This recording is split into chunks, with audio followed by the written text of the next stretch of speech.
ශ්‍රද්ධා සම්පන්න කාරුණික පින්නතුනි හැම කෙනෙක්ම උතුම් සද්ධර්ම ශ්‍රවණය සඳහා සූදානම් වන මොහොත ලෞතර සම්මා සම්බුදුරජාණන් වහන්සේ 45 වසක් මුළුල්ලෙහි දේශනා කරන්නට යෙදුන ඒ උතුම් සද්ධර්ම සාගරයෙන් සල්පයක් නමුත් හැම කෙනෙක්ම මේ මොහොතේදී ශ්‍රවණය කරගන්නට යෙදෙන්නේ බුද්ධෝත්පාද කාලයක් ලේසියෙන් අපට ලබන්නට පුළුවන් කමක් නැත්තේ නැහැ.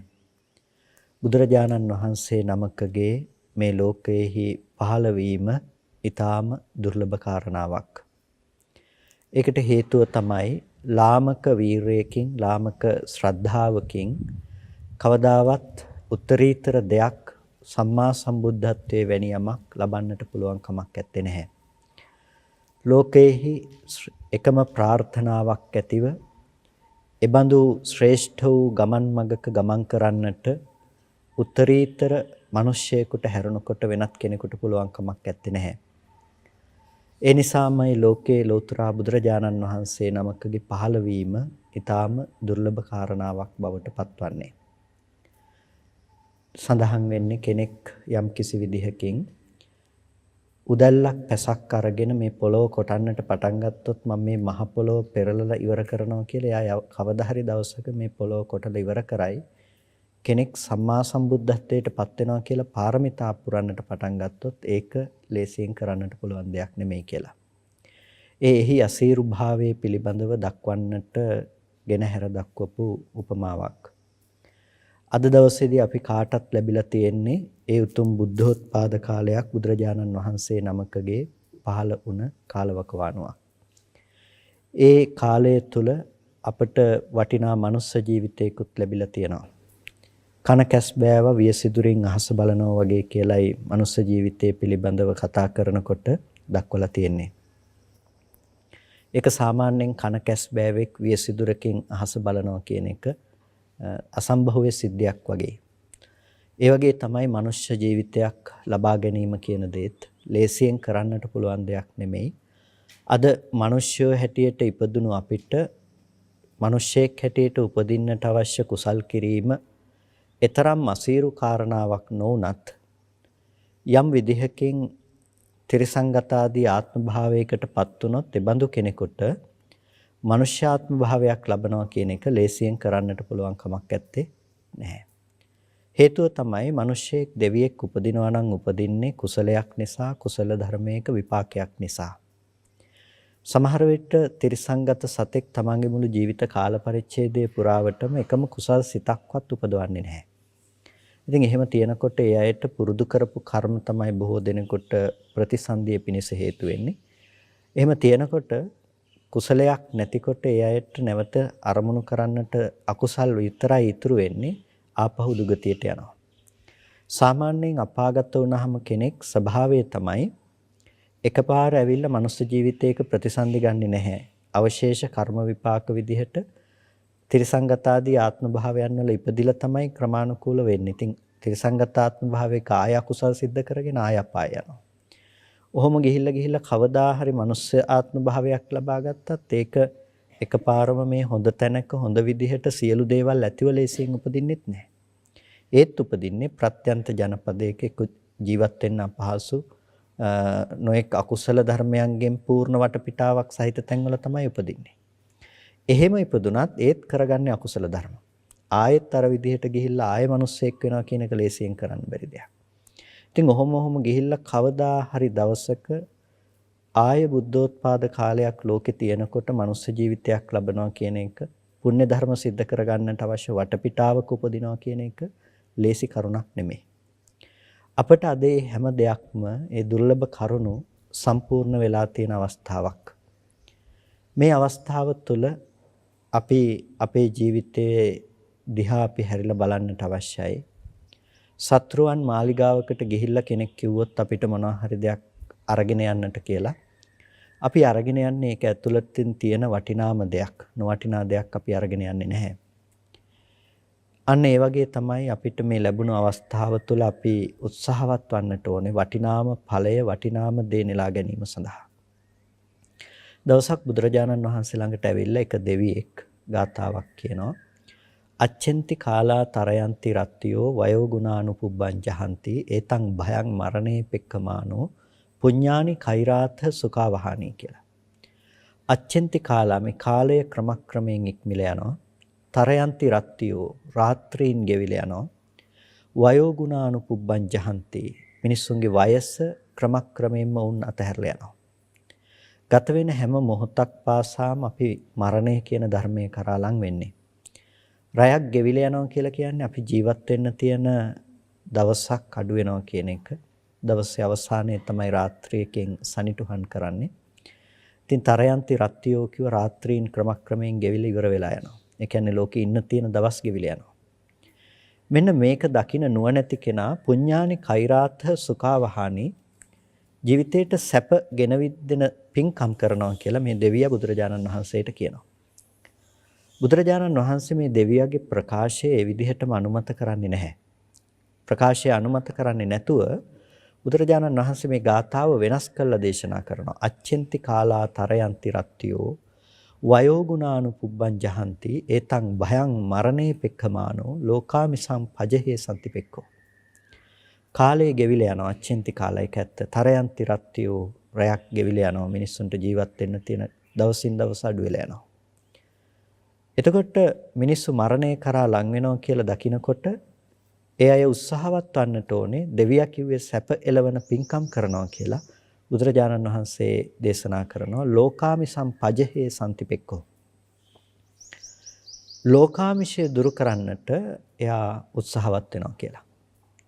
නුවණැති පුද්ගලයා උත්සාහවත් වෙන්නේ ලෝකාමිෂය දුරු කරන්නට කියලා. ඒ තමයි බුද්ධෝත්පාද කාලයක අපිට ලැබිය හැකි අග්‍රතම ඵලය. බුද්ධෝත්පාද කාලයක අපිට ලබන්නට පුළුවන් වටිනාම දේ. එකෙන් කියන්නේ පින්කම් කරන්නට එපා කියන එක නෙමෙයි. දැන් අපි කාන්තාරයක යන්න වෙනවා කියලා දැනගෙන ඉන්නකොට සාමාන්‍යයෙන් අපි කාන්තාරයකට යන්නේ අත් දෙක වනවන යන්නේ නැහැනේ. අපි ඒකට යන්න වුණොත් අපි අවශ්‍ය මග වියදම් සකස් කරගන්නවා. ඒකට මුහුණ දෙන්නට අවශ්‍ය අපිට ඇති වෙන්නට පුළුවන් අර්බුදවලට ආහාර වතුර මේ වගේ දේවල් වලට අපිට මුහුණ දෙන්නට අවශ්‍ය පහසුකම් අපි සපයා ගන්නවා. අනිවාර්යෙන් අපිට යන්න වෙන ගමනක් නම් අපි ඒක සකස් කරගෙන තමයි මේ ගමන යන්නේ. එතකොට ඒ වගේ තමයි අපිට මේ ජීවිතය අතහැරලා දාන්න වෙනවා. මරණය කියන ධර්මයේ කාටත් උරුම ධර්මයක්. ඒ මරණ ධර්මයේ කරා ගමන් කරන්නට වෙන බව දන්න අය මොකද කරන්නේ?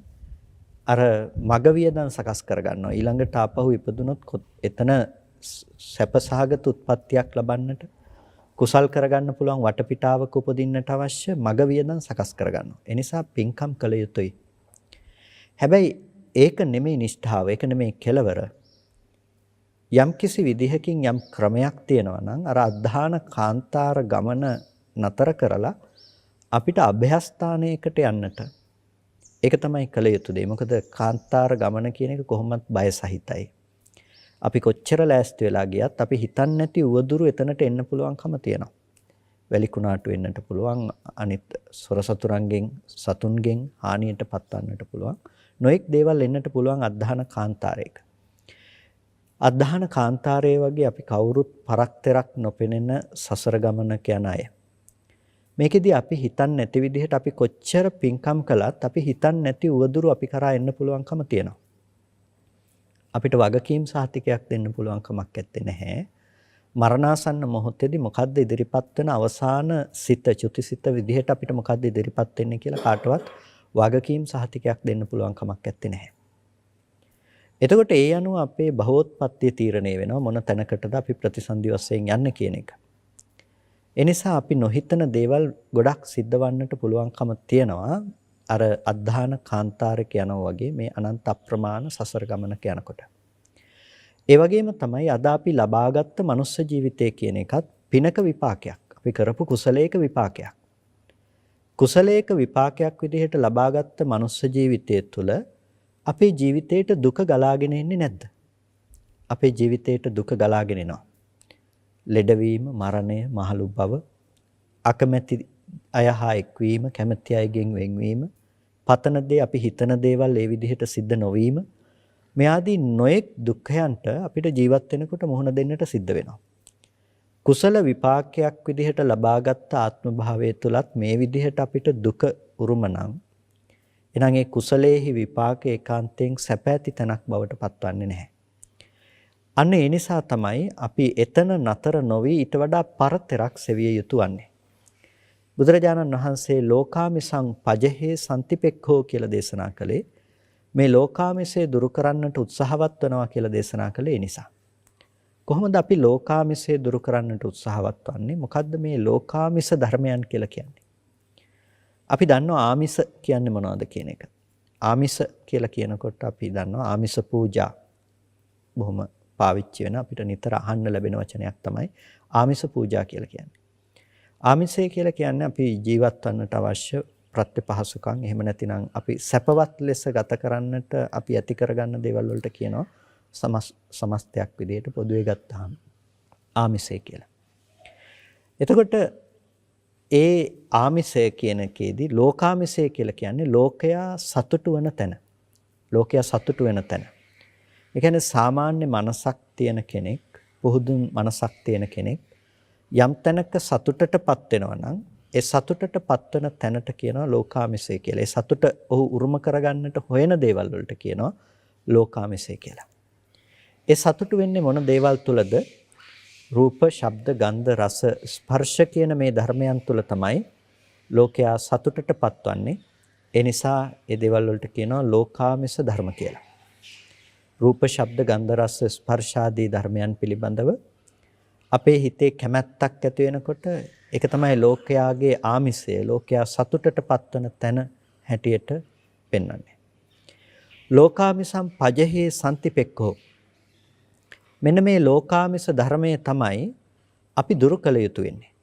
මේ ලෝකාමිස ධර්මය අපි දුරු කළ යුතුයි, ප්‍රහාණය කළ යුතුයි කියලා බුදුරජාණන් වහන්සේ දේශනා කරනවා. එතකොට අපේ මරණය පිළිබඳව දකින තමන්ගේ ජීවිතයේ ක්‍රමක්‍රමයෙන් අවසන් වෙලා යනවා කියලා දකින කෙනා හැම වෙලාවකදීම උත්සාහවත් වෙනවා මේ ලෝකාමිසය තමන්ගේ ජීවිතෙන් ඈත් කරලා දාන්නේ කොහොමද කියන එක දකින්නට.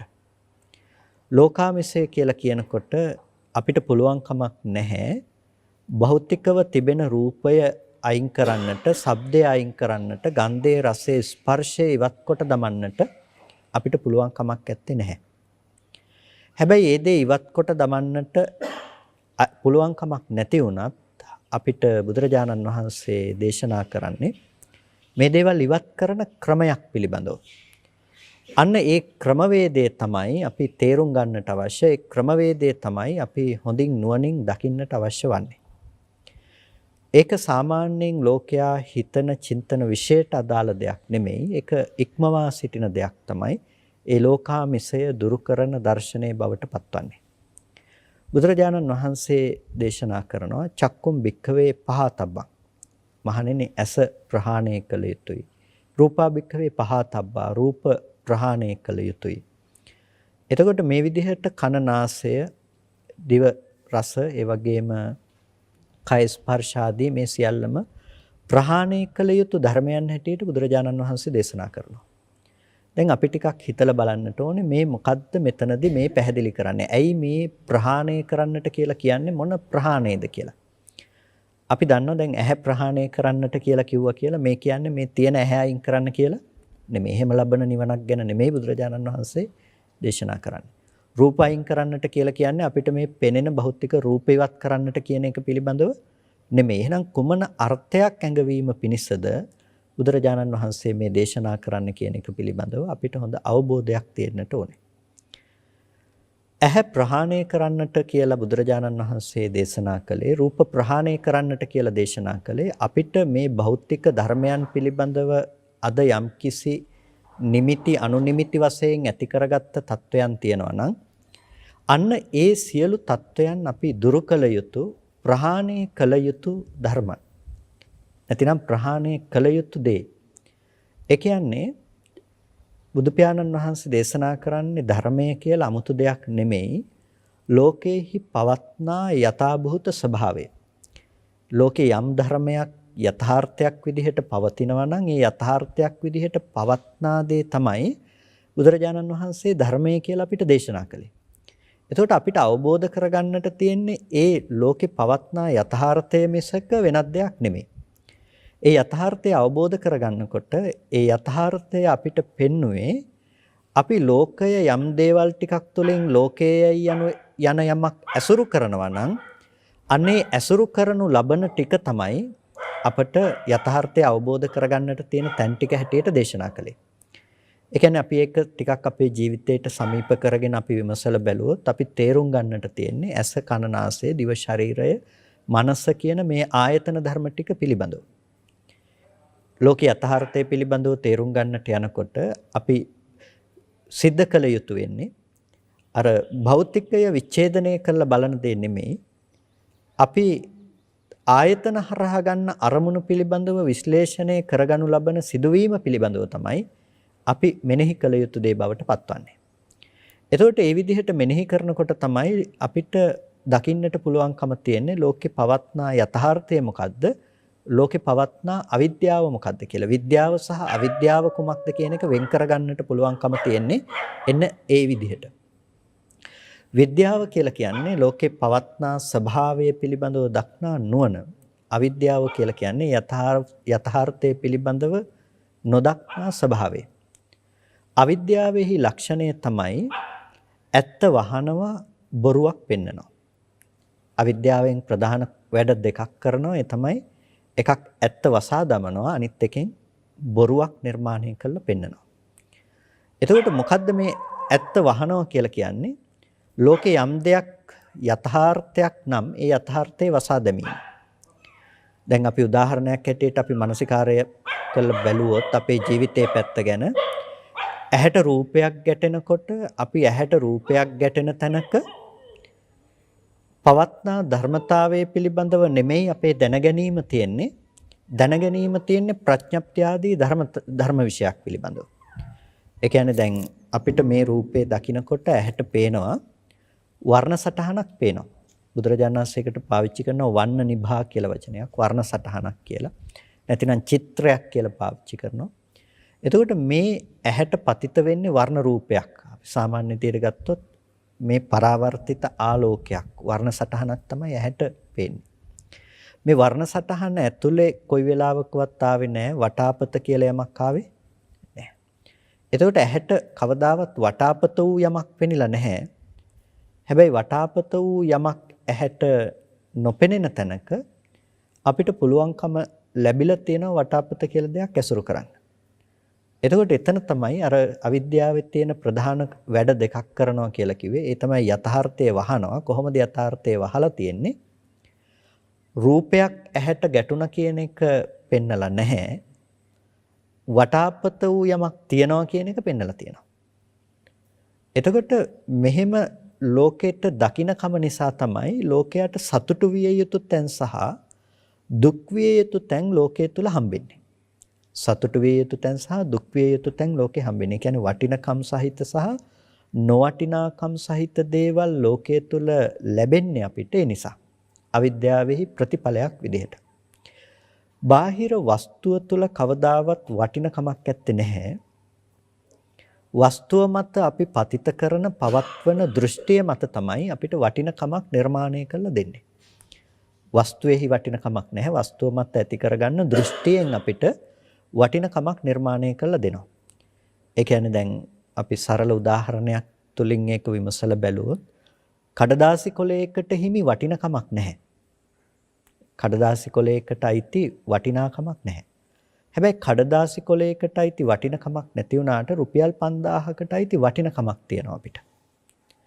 පුංචි දරුවෙකුට රුපියලක දෙකක ටොපියක් දුන්නොත් ඒ ළමයා වැඩිපුර ආසාවෙන් ටොපිය ගනීද? එහෙම නැතිනම් රුපියල් 5000 ගනීද? ඒ ළමයා ටොපිය ගන්නව ගොඩක් වෙලාවට රුපියල් 5000ට වඩා. යම් කිසි දවසක ඒ ළමයා දැනගත්තොත් රුපියල් 5000න් ටොෆි ගොඩක් ගන්න පුළුවන් කියලා. එදාට එයා ඒ රුපියල් 5000 ගන්නවා. ඇයි? ඒ වටිනකම අර වස්තුව තුල තිබිලා එන දෙයක් නම් ඒකේ ભેදයකින් තොරව ඒ වස්තුව දකින කාටත් ඒක වටිනකම දැනෙන්නට අවශ්‍යයි. හැබැයි වටිනකම වස්තුව තුල තියෙන දෙයක් නෙමෙයි. ඒක වස්තුව පිළිබඳව අපි පවත්වන දෘෂ්ටියට අයිති දෙයක්, දැක්මට අයිති දෙයක්. එතකොට මේ දැක්ම තුලින් තමයි අපිට නිර්මාණය කරලා දීලා තියෙන්නේ බාහිර තියෙන දේ වටිනවද නොවටිනවද කියන එක.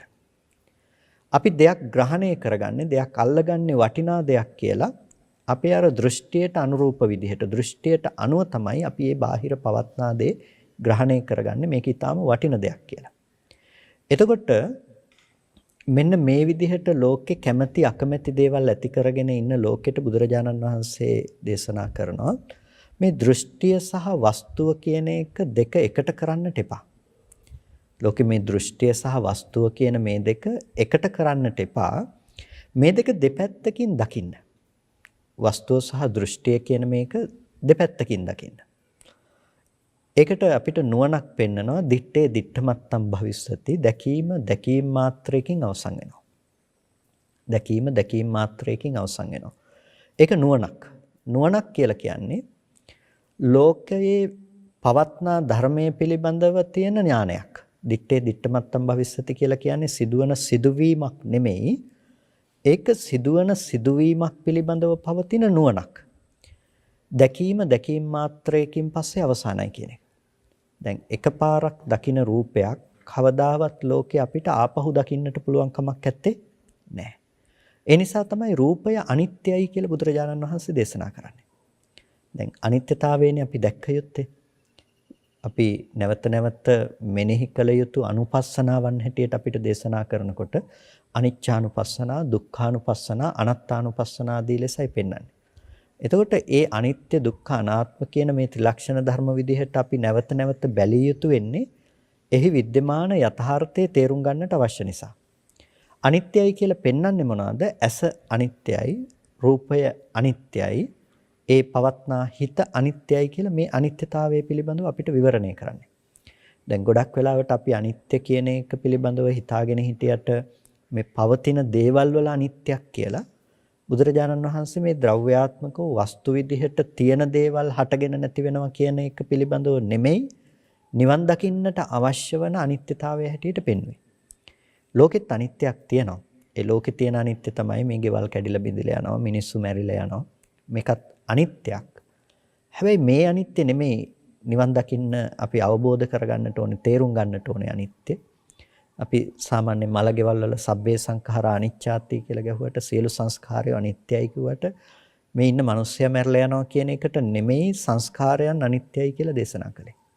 ඒක ඊටාම සියුම් ධර්ම කාරණාවක්. ඒ නිසා තමයි සබ්බේ සංඛාරා අනිච්චාති යදා පඤ්ඤාය පස්සති අතනිබ්බින්දති දුක්ඛේ එසමග්ගෝ විසුද්ධියා කියලා දේශනා කළේ. ඒක නිවනට මගක්. සියලු සංස්කාරය අනිත්‍යයි කියලා දකිනවා නම් ඒ දකින්න එක නිවනට මගක්. එතකොට ඒ කොහොමද මේ අනිත්‍යතාවය අපි තේරුම් ගන්නට ඕනේ? අර අපි දැකීම ඇති කරගන්න තැන සිදුවන අනිත්‍ය නැමැති ධර්මතාවය පිළිබඳව මනසකාරය පැවැත්වීම. ඒ කියන්නේ දැන් අපිට අද රූප පේනවා කියලා යමක් සිද්ධ වෙනවා නම් ඒ එතන අනිත්‍ය අපි තේරුම් ගන්නට ඕනේ. ඇහැ රූපයන්ගේ සිද්ධ වෙන අනිත්‍යතාවය, සිතෙහි සිද්ධ වෙන අනිත්‍යතාවය.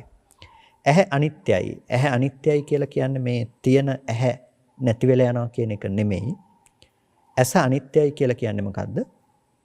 ඇහි ස්වභාවය ගැන දේශනා කරන බුදුරජාණන් වහන්සේ අනිදස්සනයි. ඇහැ කියන එක කවදාවත් දකින්න පුළුවන් දෙයක් නෙමෙයි.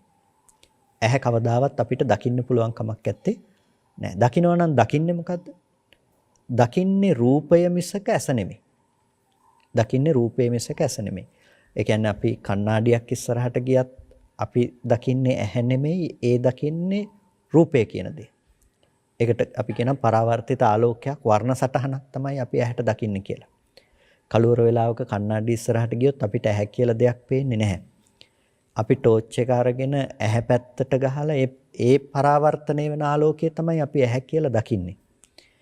ඒ දකින්නේ එතකොට අපි අර එන වර්ණ සටහනක් මිසක ඇහැ කියලා යමක් නෙමෙයි. නිසා බුදුරජාණන් වහන්සේ දේශනා කරන්නේ ඇහැ කියන එක අනිදස්සනයි. හැබැයි ඒක සප්පටිගයි. සප්පටිගයි කියලා කියන්නේ ගැටීම් සහිතයි. ඒකට දේවල් ගැටෙනවා. ඒක හරියට මේ කණ්ණාඩියක තියෙන උපවත් බවමත් වගේ මේ කර්මයෙන් සකස් කරන උපවත් බවක්. අන්නේ උපවත් බවට තමයි බාහිර තියෙන වර්ණ රූප පතිත වෙන්නේ. වර්ණ රූප වැටෙන්නේ, ඡායා මාත්‍ර ගැටෙන්නේ. එතකොට මේ ඡායා මාත්‍ර ගැටෙනකොට ඇහි ස්වභාවය තමයි ඒ මොහොතේ බිඳී යන ස්වභාවය. බිඳෙන ස්වභාවය. එතකොට ඇහැ අනිත්‍යයි කියලා දේශනා කරන්නේ ඒ ඇහැ ඒ මොහොතට හටගෙන ඉතුරු නැතුව නැති වෙන දෙයක්. රූපය අනිත්‍යයි කියලා කියන්නේ ඒ ඇහැට ගැටුණු රූපය හටගෙන ඉතුරු නැතුව නැති වෙනවා කියන දේ. ඇහැයි රූපයයි අනිත්‍යයි කියලා කියන්නේ ඊටාම සියුම් સિદ્ધාන්තයක්. අපි කතා කරන්නේ දැන් සාමාන්‍යයෙන් ඇහැ රූපාදී ධර්මයන් පිළිබඳව තමයි ගොඩක් වෙලාවට අපි අනිත්‍යතාවයේ තේරුම් ගන්නකොට තේරුම් ගත යුතු දේවල් හැටියට අපි දකින්නේ. ඒකට ඇහැ රූපාදී ධර්ම කියලා කියන්නේ බුදුරජාණන් වහන්සේ ගොඩක් වෙලාවට භික්ෂුන් වහන්සේලාගෙන් අහන්නේ චක්කුම් භික්ඛවේ නිච්ඡං වා නිච්ඡං මහණෙනි ඇස නිට්ටයද අනිත්‍යද? රූප නිට්ටයද අනිත්‍යද? චක්කු විඥානේ නිට්ටයද අනිත්‍යද? මේ විදිහට තමයි අහන්නේ. එතකොට සමහර වෙලාවට ඒ දේශනා කරන ටිකම අහලා ඒ ටිකම උදව් කරගෙන ඒ භික්ෂුන් වහන්සේලා මාර්ගඵල අධිකම සාක්ෂාත් කරනවා. ඒ කියන්නේ ඒක ඇතුලේ දර්ශනයක් තියෙනවා. ඒක ඇතුලේ දැක්මක් තියෙනවා. ඊට අනුරූප ලෙස අපි මානසිකාරයේ පැවැත්වීම තුළ ලෝකයේ තුල අපිට ඇතිවෙන නිමිති නොහට ගන්න බවට පත් කරන්න පුළුවන් දර්ශනයක් තියෙනවා. පුරුදු කරන්න ඕනේ දර්ශනයක් තියෙනවා. අපි තේරුම් ගන්නට ඕනේ මේ දර්ශනය මොකක්ද කියන එක. එතකොට දැන් ඇහැ අනිත්‍යයි කියලා අපට දේශනා කළේ මේ තියෙන මේ ඇහැ පොඩි කාලේ ඉඳලා තිබුණ එක වයසට යනකොට පේන්නේ නැති වෙලා මේක මේ දිරලා ගිහිල්ලා නැති වෙලා යනවා කියන දේ නෙමෙයි. ඇහැ අනිත්‍යයි කියලා අපිට දේශනා කරන්නේ මේ මොහොතේ හටගෙන ඉතුරු නැතුව නැති වෙනවා කියන එක දකින්නට අවශ්‍ය නිසා. රූපේ අනිත්‍යයි කියලා අපිට දේශනා කරන්නේ මේ මොහොතේ හටගෙන ඉතුරු නැතුව නැති වෙනවා කියන එක පෙන්වන්නට අවශ්‍ය නිසා. ඇහැයි රූපයයි කියන එක ගැන ඔයගොල්ලෝ තේරුම් ගන්නට අවශ්‍යයි ඉස්සෙල්ලා අනිත්‍යතාවය පිළිබඳව තේරුම් ගන්නට කලින් ඇහැයි රූපයයි කියලා කියන්නේ දැන් ඒක වර්තමාන ධර්මයක් අතීත වූ දෙයක් නෙමෙයි අනාගත වූ දෙයක් නෙමෙයි වර්තමානයේ හටගන්න දෙයක්. ඇහැ නැතුව රූපේවත් රූපේ නැතුව ඇහැවත් පනවන්නේ නැහැ. ඇහැ නැතුව රූපේවත් රූපේ නැතුව ඇහැවත් පනවන්නේ නැහැ. ඇහැ නැතුව රූප තියනවද? ඇහැ නැතුව කොයි වෙලාවකවත් රූප ඇත්තේ නැහැ. රූප පේන්නේ නැත්තම් එයාට ඇහැ තියනවා කියන්න පුළුවන්ද? එයාට ඇහැ තියනවා කියන්න පුළුවන් කමක් නැහැ. රූප පෙනීම නැත්තම් එයාට ඇහැ තියනවා කියන්න පුළුවන් කමක් නැත්තේ නැහැ. ඇහැ පේන්නේ නැත්තම් ඇහැ උපදින්නේ නැත්තම් එයාට රූප පිළිබඳව හැඟීමකුත් නැහැ. හිතන්නකෝ දැන් ජාත්‍යන්ත කෙනෙක් කියලා කියන්නේ උත්පත්තියෙන්ම අන්ධයි. උත්පත්තියෙන්ම අන්ධ කෙනෙකුට තියනවාද නිල් පාට කියන්නේ මේ වගේ පාටක්, සුදු පාට කියන්නේ මේ වගේ පාටක්, එහෙම සංඥා තියනවාද එයාට? මේ වගේ හැඩසටහන් තියෙන දේවල් කියලා එහෙම දේවල් නැහැ එයාට. ඇයි ඇහැ නැත්තම් එයාට අර ඇහැට පේන රූප පිළිබඳව නිමිති නැහැ. එතකොට යම් කෙනෙකුට රූප පේනවා කියලා කියන්නේ මොකද්ද? එයාට ඇහැ තියනවා කියන එක. ඇහැ තියනවා කියලා කියන්නේ මොකද්ද? එයාට රූපේ තියනවා කියන එක. ඒ නිසා මේ දෙක වෙන් කරන්න පුළුවන් කමක් නැත්තේ. ඇහැයි රූපයයි වෙන් කරන්නට පුළුවන් කමක් නැහැ. ඇහැ තිබුණොත් රූපය පේනවා. රූප තියනවා නම් එයාට ඇහැ තියනවා. ඒ නිසා මේක වෙන් කරන්න පුළුවන් කමක් නැත්තේ. දැන් කෙනෙකුට හිතෙන්න පුළුවන් ඇහැ වහගත්තත් මොකද වෙන්නේ කියලා.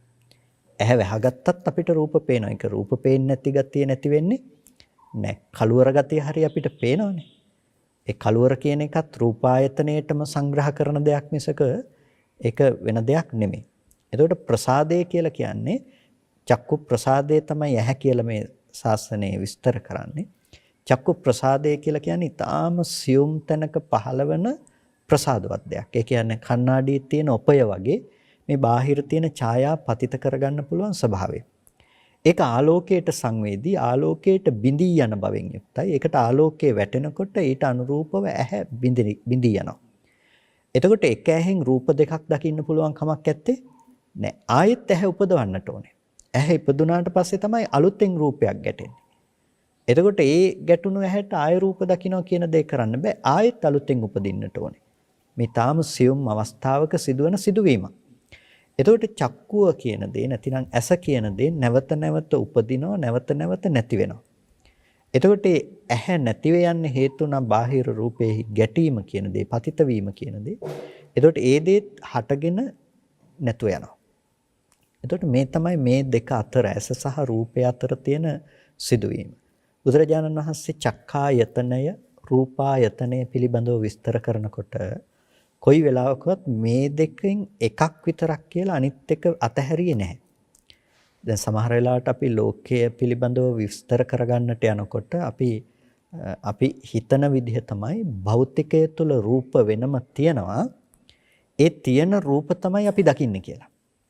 මේ මෙතන මම ඉන්නවා, මම ඉන්නකොට තව එළියේ රූපක් තියෙනවා. තියෙන රූප තමයි මට ඒ වෙලාවට පේන්නේ කියන තැන තමයි අපි හැම වෙලාවකදීම ඉන්නේ.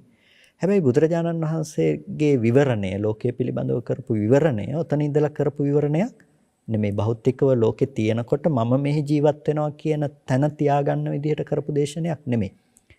ඇයි? ලෝකේ යථාර්ථය ඒක නොවන නිසා. එහෙනම් මොකද්ද ලෝකේ යථාර්ථය?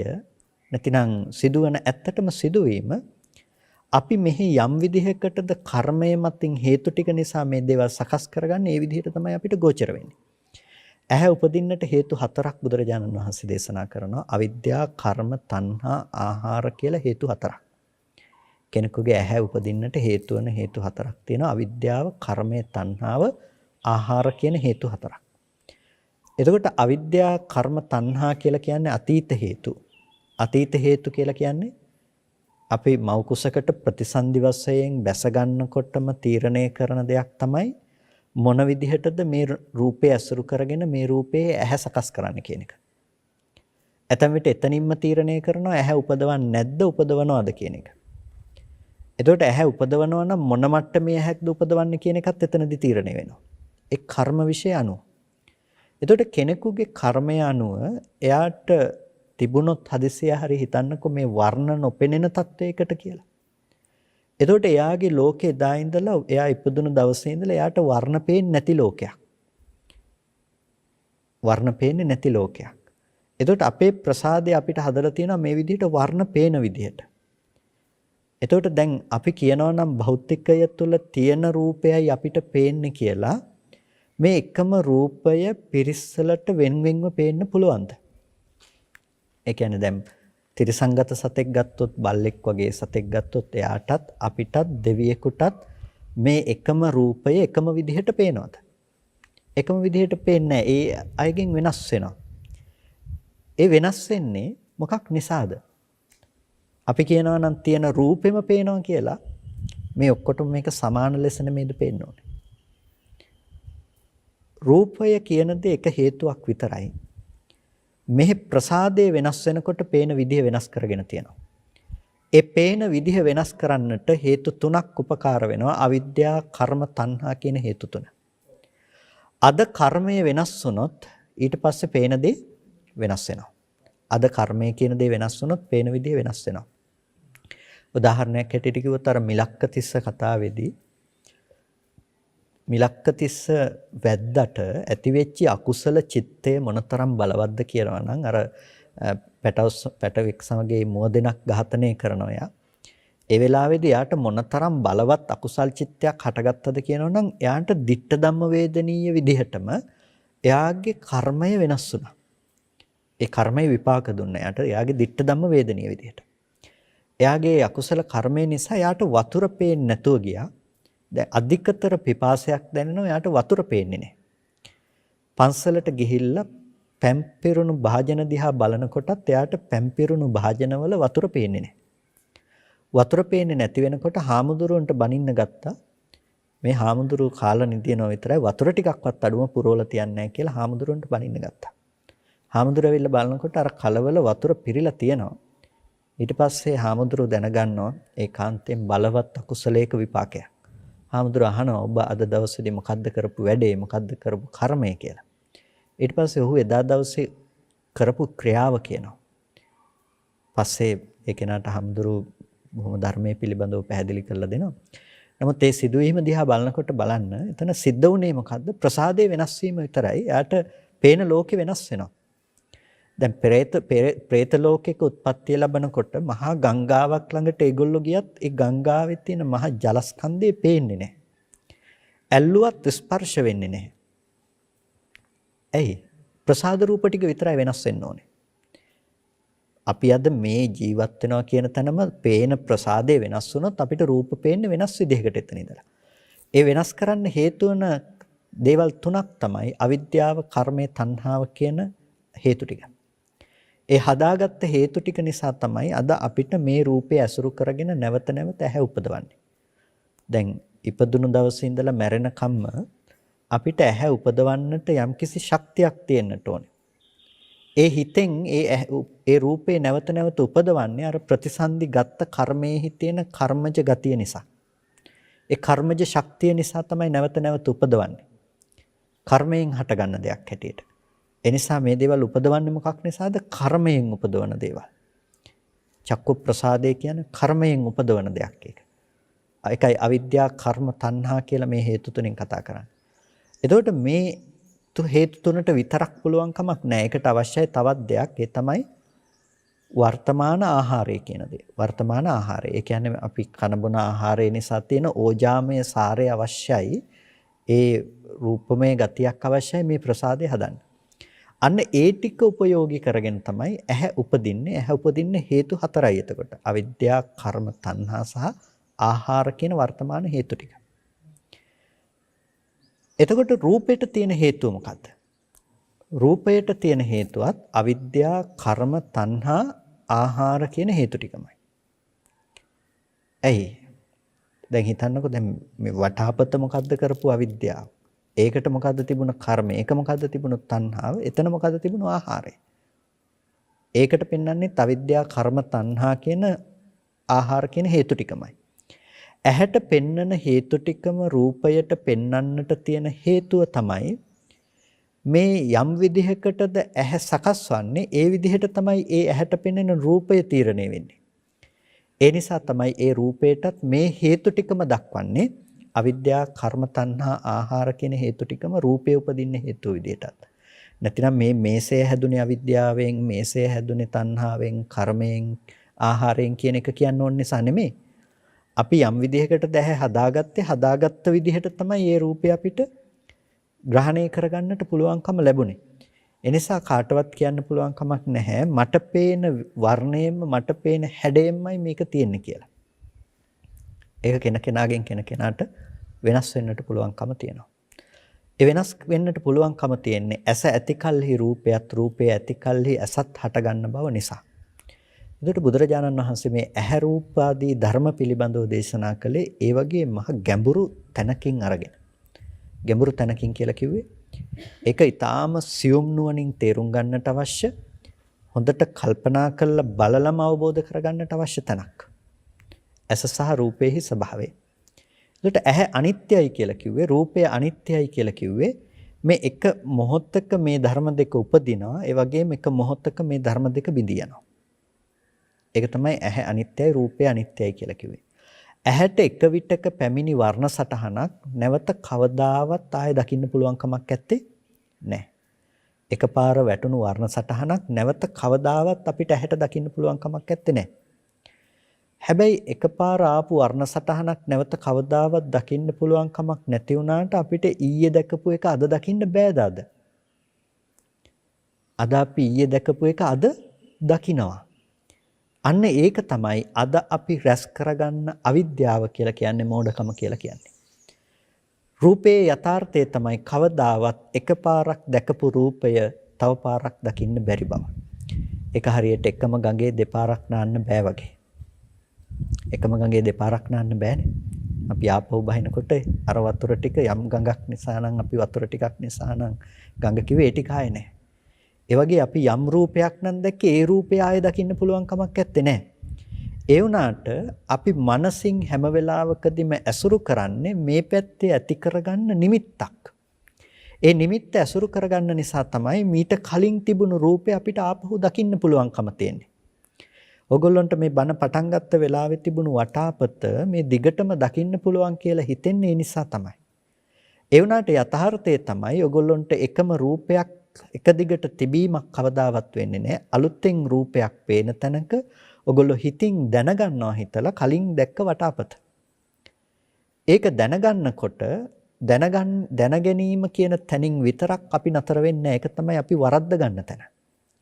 දැනගන්නවා කියන තැනින් විතරක් අපි නතර කරගන්නේ නෑ. අපි දැනගන්න දේ ප්‍රක්ෂේපණය කරනවා බාහිර රූපයට. මනසින් අපි ඒක ප්‍රක්ෂේපණය කරගන්නවා බාහිර රූපයට. එතකොට අපිට පේන්නේ මොකද්ද? රූපය පැත්තේ තියනවා කියන එක. ඒ නිසා තමයි එකම වටාපත අපිට දිගටම දකින්න පුළුවන්කම තියෙන්නේ. ඒකම වටාපත දකින්නව නෙමෙයි ඇත්තටම එකම වටාපතක් තියනවා කියලා අපි මනසින් දැනගන්න එකයි සිද්ධ කරන්නේ.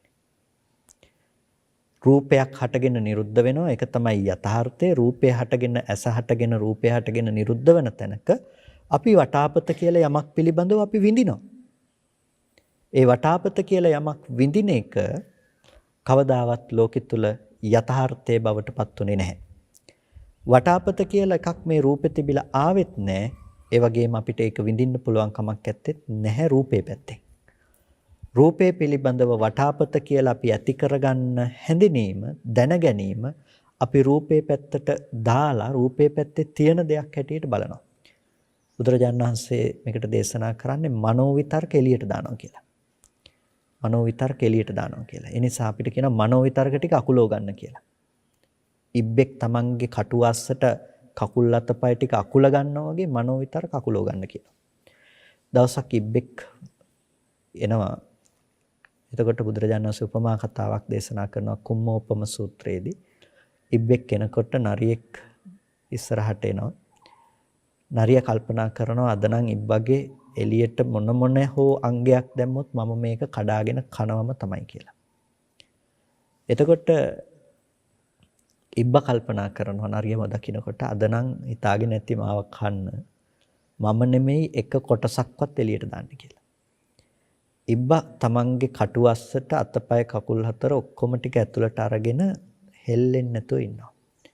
නරිය ඇවිල්ලා ළඟට වෙලා බලාගෙන ඉන්නවා එක කොටසක් හරි එළියට දායි කියලා ඉබ්බ නෙමෙයි එකම කොටසක්වත් එළියට දැම්මේ. බලන් ඉඳලා ඇති වෙලා නරිය ගියා යන්නේ. බුදුරජාණන් වහන්සේ දේශනා කරනවා මේ උපමා කතාව කියලා මහණෙනි කුම්මෝව අංගානි සකේ කපාලේ සමෝ දහං වික්ඛු මනෝ විතක්කේ. ඉබ්බ තමන්ගේ කටුව ඇතුළට අවයව ටික අකුල ගත්තා වගේ මේ ශාසනයේ හික්මින කෙනා මොකද්ද කරන්නේ? සමෝ දහම් වික්ඛු මනෝ විතක්කේ මනෝ විතර්ක ටික අකුලව ගන්නවා. මනෝ විතර්ක ටික එළියට දාන්නේ නැහැ. මනෝ විතර්ක ටික ඔක්කොම අකුල ගන්නවා. ඇයි මනෝ විතර්ක අපි අකුල ගන්නෙ? මනෝ විතර්ක එළියට දානවා කියන්නේම නරියට අහු වෙනවා වගේ මායයට අහු වෙනවා. මායя කියලා කියන්නේ කෙලස් මායයට අපිව අහු වෙනවා. එළියට දානවා කියලා කියන්නේ මොකද්ද? මෙහි ඇති කරගන්න නිමිත්ත බාහිර රූපයට ප්‍රක්ෂේපණය කිරීම. එතකොට අපිට පේන්නේ රූපය එහෙම දෙයක් විදිහට. දැන් ලෑලි කෑලි ටිකක්, ලී කෑලි ටිකක්, එන කෑලි ටිකක් නිසා අපිට මේසයක් පේනවනේ. අපිට මේ ලෑලි කෑලි ටිකක්, එන කෑලි ටිකක්, ලී කෑලි ටිකක එකතුවක් අපිට මේසයක් විදිහට පේනවා. මේසයක් විදිහට පේන තැනක අපිට අන්තිමේටම සිද්ධ වෙලා තියෙන මොකද්ද කියලා බලන්නකෝ. මේසේ ලෑලි, මේසේ ඇන සහ මේසේ කකුල් වෙලා හම්බෙලා තියෙනවා. ලී කෑලි ටිකක්, ලෑලි කෑලි ටිකක්, ඇන ටිකක් නිසා මේසේ පේනවා. ඒ වුණාට අපිට මේසේ ලෑලි සහ මේසේ ඇන සහ මේසේ කකුල් විදිහට තමයි හම්බෙලා තියෙන්නේ. ඇත්තටම හේතු ටික ඇතුලේ කවදාවත් ලෑලි කෑල්ල මේසෙත් නෙමෙයි, ලී කෑලි ටිකක් මේසෙත් නෙමෙයි, ඇන කෑලි මේසෙත් නෙමෙයි. මේස නොවන ධර්මතා ටිකක් ඇති තැනක මේකේ කොයි කෑල්ලද මේස කියලා අපි හොයාගෙන ගියොත් ඕගොල්ලන්ට මේකේ මේසෙ වෙන කෑල්ලක් පෙන්වන්න නැහැ. හැබැයි එහෙම මේසෙ නොවන ටිකක් තියෙන තැනක අපිට අන්තිමේටම අපිට හම්බෙලා තියෙනවා මේසෙ ලෑලි සහ මේසෙ යන සහ මේසෙ කකුල් කියලා ඒ ටිකම හම්බෙලා තියෙනවා. ඕක තමයි සමස්තයක් විදිහට අපේ අද තියෙන ජීවිතය, අපේ තියෙන මෝඩකම, අවිද්‍යාව කියලා කියන්නේ. අපි ඇත්තටම හොයාගෙන ගියොත් ඒ දේ පෙන්වන්න පුළුවන් කමක් ලෝකේ අපි ජීවත් වෙන තැන පෙන්වන්න පුළුවන් කමක් නැහැ. ඒ කියන්නේ අපි පවත්නා ධර්මයේ පිළිබඳව, ධර්මතාවයේ පිළිබඳව විශ්ලේෂණය කරගෙන යනකොට අපිට හම්බෙන්නේ ඇහැ රූප චක්කු විඥාන වගේ ධර්මතා ටිකක්. ඒක කවදාවත් පුද්ගලයෙකුනේ නැහැ. හැබැයි දැන් අපිට හම්බෙනවා පුද්ගලයෙකුගේ ඇස්, පුද්ගලයෙකු දකින්න රූප. මේ ආදී ලෙස තමයි අපිට මේ දේවල් හම්බ වෙන්නේ. ඇයි අපිට එහෙම හම්බ වෙන්නේ? අපි අර මෙහි ඇති කරගත්ත මනෝ විතර්කය බාහිරට ප්‍රක්ෂේපණය කරන කම නිසා. දැන් මේසය කියන එක කොටසකටවත් අයිතිව තිබුණේ නැහැ.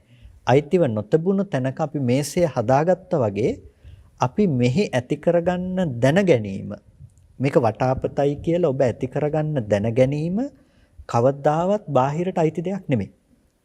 හැබැයි ඒ දැන ගැනීම අපි හැම වෙලාවකදීම බාහිර තියෙන දෙයක් කියලා අපි මනසින් එළියට ප්‍රක්ෂේපණය කරනවා. එළියට දානවා. දාලා තමයි අපි රූපෙට කැමති වෙන්නේ. අපි රූපෙට ආස කරන්නේ. රූපෙත් එක්ක ගැටෙන්නේ මේ විදිහට තමයි අපි. එතකොට අපිට රූපේ පේන්නේ මොන විදිහටද? රූපේ මම කැමති දෙයක්, රූපේ මම අකමැති දෙයක්, රූපේ වටින දෙයක්, රූපේ නොවටින දෙයක්. ඇත්තටම රූපේ ස්වභාවය කැමති අකමැති වටින නොවටින මොකුත් තිබුණේ නැහැ. වර්ණ රූපේට තියෙනද කැමති අකමැති ස්වභාවය ඒවා කිසිම දෙයක් ඇත්තේ නැහැ.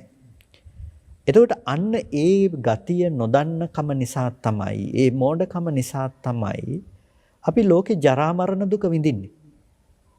දැන් අපිට කෙනෙක් මැරෙනකොට, කෙනෙක් ලෙඩ වෙනකොට, අපි ලෙඩ වෙනකොට, අපි මැරෙනකොට අපේ ජීවිතේට දුක ගලාගෙන එනවා.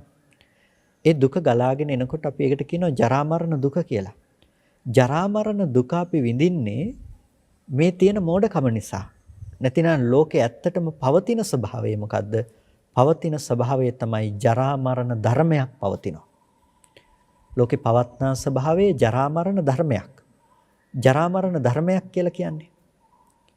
ජරා මරණ ධර්මයක් කියලා කියන්නේ දැන් මේ කැලේ තියෙන ගස් කොළන් තනකොළ ගස් ඕන දෙයක් ඕන වෙලාවක මැරිලා යන්න පුළුවන්කම තියෙනවනේ. ඕන වෙලාවක ඕන දෙයක් මැරලා යන්න පුළුවන්කම තියෙනවා. ඔයගොල්ලෝ හිතන්නකෝ ඔයගොල්ලෝගේ ගෙවත්තේ තියෙන තනකොළ ගස් ඔයගොල්ලෝ නොදකින මේ පැල ඇටි ඕන වෙලාවක මැරිලා යන්න පුළුවන්කම තියෙනවා. ඔයගොල්ලන්ට දුක එනවද? ඒ කියන්නේ දුකක් එන්නේ නැහැ. ඒක තමයි මරණ ධර්මය කියලා කියන්නේ. ලෝකේ හටගත්ත දේවල් නැති වෙලා යනවා කියන එක ඒක මරණ ධර්මයක්. ඒක ජරා ධර්මයක්. ඒ ධර්මයේ දුක නැහැ. හොඳම උදාහරණය තමයි දැන් ඔයගොල්ලෝ කවුරුත් මලගෙවල් වලට සහභාගී වෙලා ඇති, සම්බන්ධ වෙලා ඇති. පොඩ්ඩක් ඒ දේවල් වලට මූණ දෙනකොට සහභාගී වෙනකොට පොඩ්ඩක් ඒක විශ්ලේෂණය කරගන්න බලන්නකෝ ඒ වෙලාවේදී. ඒ කෙනත් එක්ක සමීපවම හිටපු අය විඳින දුක.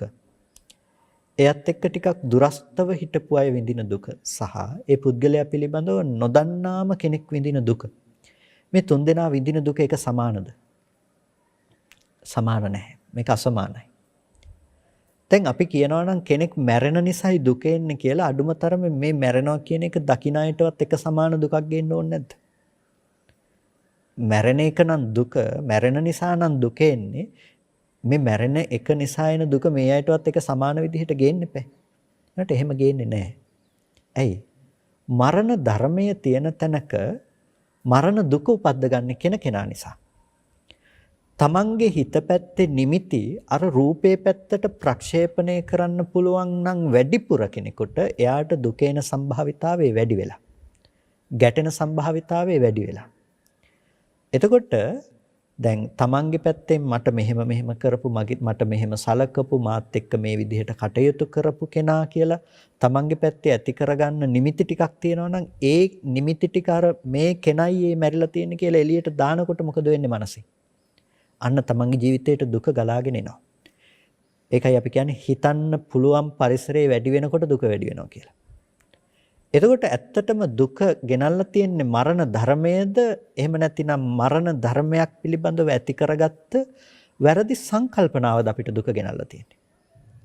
අපිට දුක ගෙනල්ලා තියෙන්නේ මරණ ධර්මයේ පිළිබඳව ඇති කරගත්ත වැරදි සංකල්පනාව නිසා.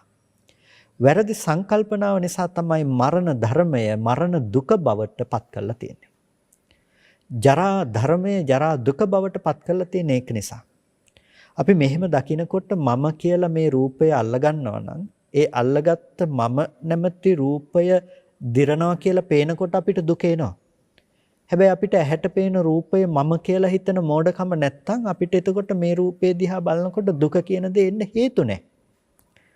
බුදුරජාණන් වහන්සේ දේශනා කරන්නේ මෙන්න මේ හේතු නැති කරන්නට පුළුවන් ක්‍රමවේදයක් මිසක වෙනත් දෙයක් නෙමෙයි. අපි නිවනට කියනවා අජරාමර නිවන කියලා. ජරා මරණ නැති නිවනක් කියලා. ජරා මරණ නැත්තේ ඇයි? ජරා මරණ පණවන්නට හේතු නැති නිසා.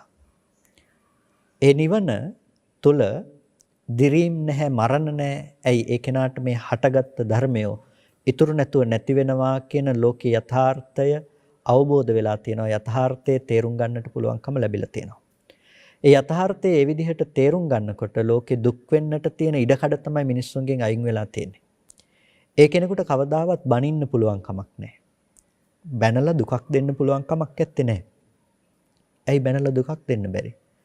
ශබ්දයේ ශබ්දයක් විතර නම් එතන කොහොමද බැනුමක් තියෙන්නේ? ඒ නිසා ධර්මය අවබෝධ කරගන්න කෙනෙකුට දුකක් දෙන්න පුළුවන් කමක් නැහැ තව කෙනෙකුට බැනලා. දැන් පාරයිනේ මිනිස්සු දෙන්නේ රණ්ඩු වෙවි ගියා කියලා ඔයගොල්ලෝගේ ජීවිත අපිට දුකක් එනවද ඒක ගැන? අපිට දුකක් ඇති වෙන්නේ නැහැ. අපිට තරහක් ඇති වෙන්නේ නැහැ. හැබැයි ඒ බනින්නේ මට කියලා හිතුනොත් එහෙම. ඒ වචනේ අපි අල්ලගත්තොත් එහෙනම් මොකද වෙන්නේ? අන්න දැන් දුක එන්න හේතු ටික තියෙනවා. වචනේ නෙමෙයි දුක එන්න වචනේ පිළිබඳව අපි මනස පවත්වන විදිය අනුව තමයි ඒක දුක ගේනවද නැද්ද කියන එක තීරණය කරලා තියෙන්නේ.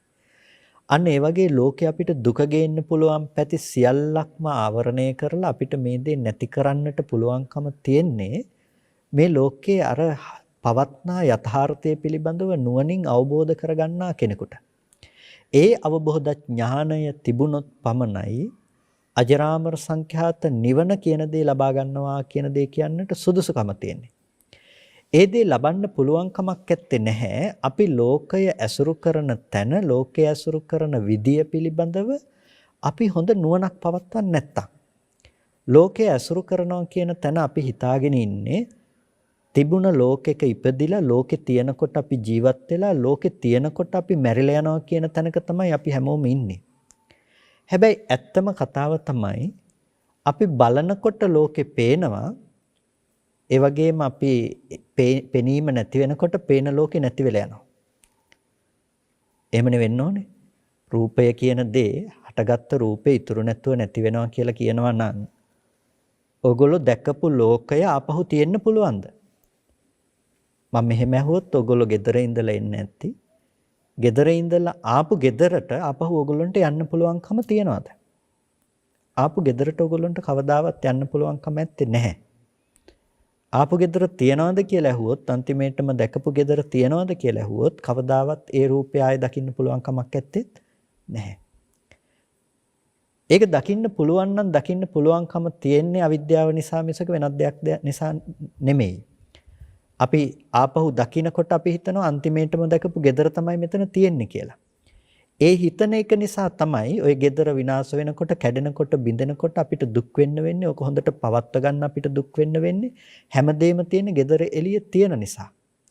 යම් කිසි කෙනෙකුට රූපය තුල තියෙන ගෙදරක් හම්බ වෙන්නේ නැත්නම් ඔයක කැඩිලා බිඳිලා නැති වෙලා විනාශ වෙලා ගියත් එයාට දුක ගේන්න හේතුවක් ඇත්තේ නැහැ. බුදුරජාණන් වහන්සේ ධර්ම දේශනා කළේ අපි එතනට යන්නේ කොහොමද, එතනටපත් වෙන්නේ කොහොමද කියන දේ අපිට අවබෝධ කරගන්න විදිහට තමයි දේශනා කළේ. ඒකට තමයි අනිත්‍යතාවය කියලා කිව්වේ, දුක්ඛතාවය කියලා කිව්වේ, අනාත්මතාවය කියලා කිව්වේ. මේ අවබෝධ කරගන්නට ඕනේ කරුණු තුනයි. ඒ තමයි අනිච්ච, දුක්ඛ, අනාත්ත කියලා කියන මේ ධර්මතා තුන. අපිට මානසිකාරයේ පැවැත්විය යුත්තේ නැවත නැවත හිතන්න තියෙන්නේ කරුණු තුනයි. අනිච්ච, දුක්ඛ, අනාත්ත. අනිත්‍ය, දුක්ඛ, අනාත්ම කියන මේ ලක්ෂණ තුන පිළිබඳව තමයි අපි නැවත නැවත හිතන්න ඕනේ. නැවත නැවත අපි කරුණු පවත්වන්නට අවශ්‍ය වෙන්නේ. ඒ තමයි ලෝකේ තියෙන යථාර්ථය.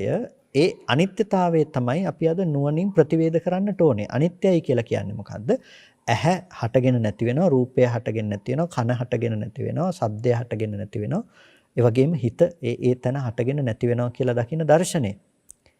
ඒක අපි දැක්ක යුතු වෙන්නේ බාහිරව වෙනම ලෝකයක් උපද්දගෙන නෙමෙයි. අපි ඒක දැක්ක යුතු වෙන්නේ මේ හැම මොහොතකම Taman තුල विद्यमान වන ස්වභාවයක් විදිහට. ඔබට දැන් ඇහැට රූපයක් පේන තැනක ඔබ මේ නුවණ පවත්වන්නට තරම් දක්ෂයෙක් බවට පත්වන්නට ඕනේ.